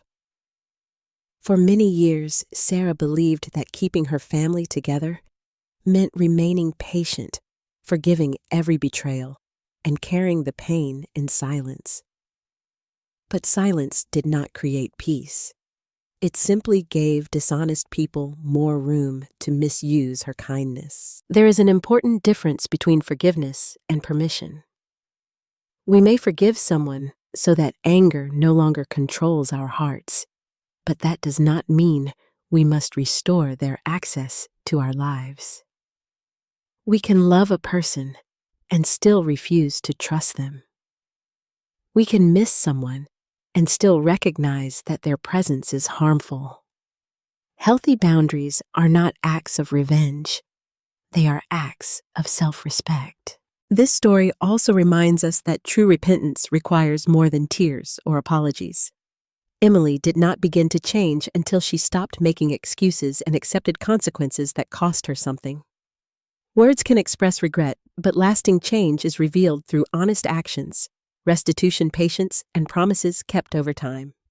No one is entitled to immediate forgiveness simply because they finally admit what they have done. Perhaps the most inspiring lesson comes from Lily. Even while frightened and surrounded by adults who wanted to control the truth, she found the courage to write one honest sentence. Her small act became more powerful than forged signatures, false documents, and carefully planned lies. Courage does not always look dramatic. Sometimes it is a quiet refusal, a hidden message, a request for help, or the decision to finally say, "No more." Your kindness is a gift, but it should never become a weapon that others use against you. Protecting yourself does not make you selfish. Allowing people to experience the consequences of their choices does not make you cruel.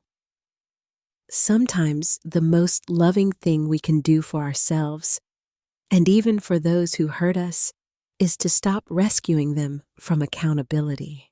If this story touched your heart, please share your thoughts in the comments. Could you forgive Emily, and what boundaries would you set before allowing her back into your life? Subscribe to the channel for more emotional stories about family courage, betrayal, healing, and the strength it takes to choose yourself.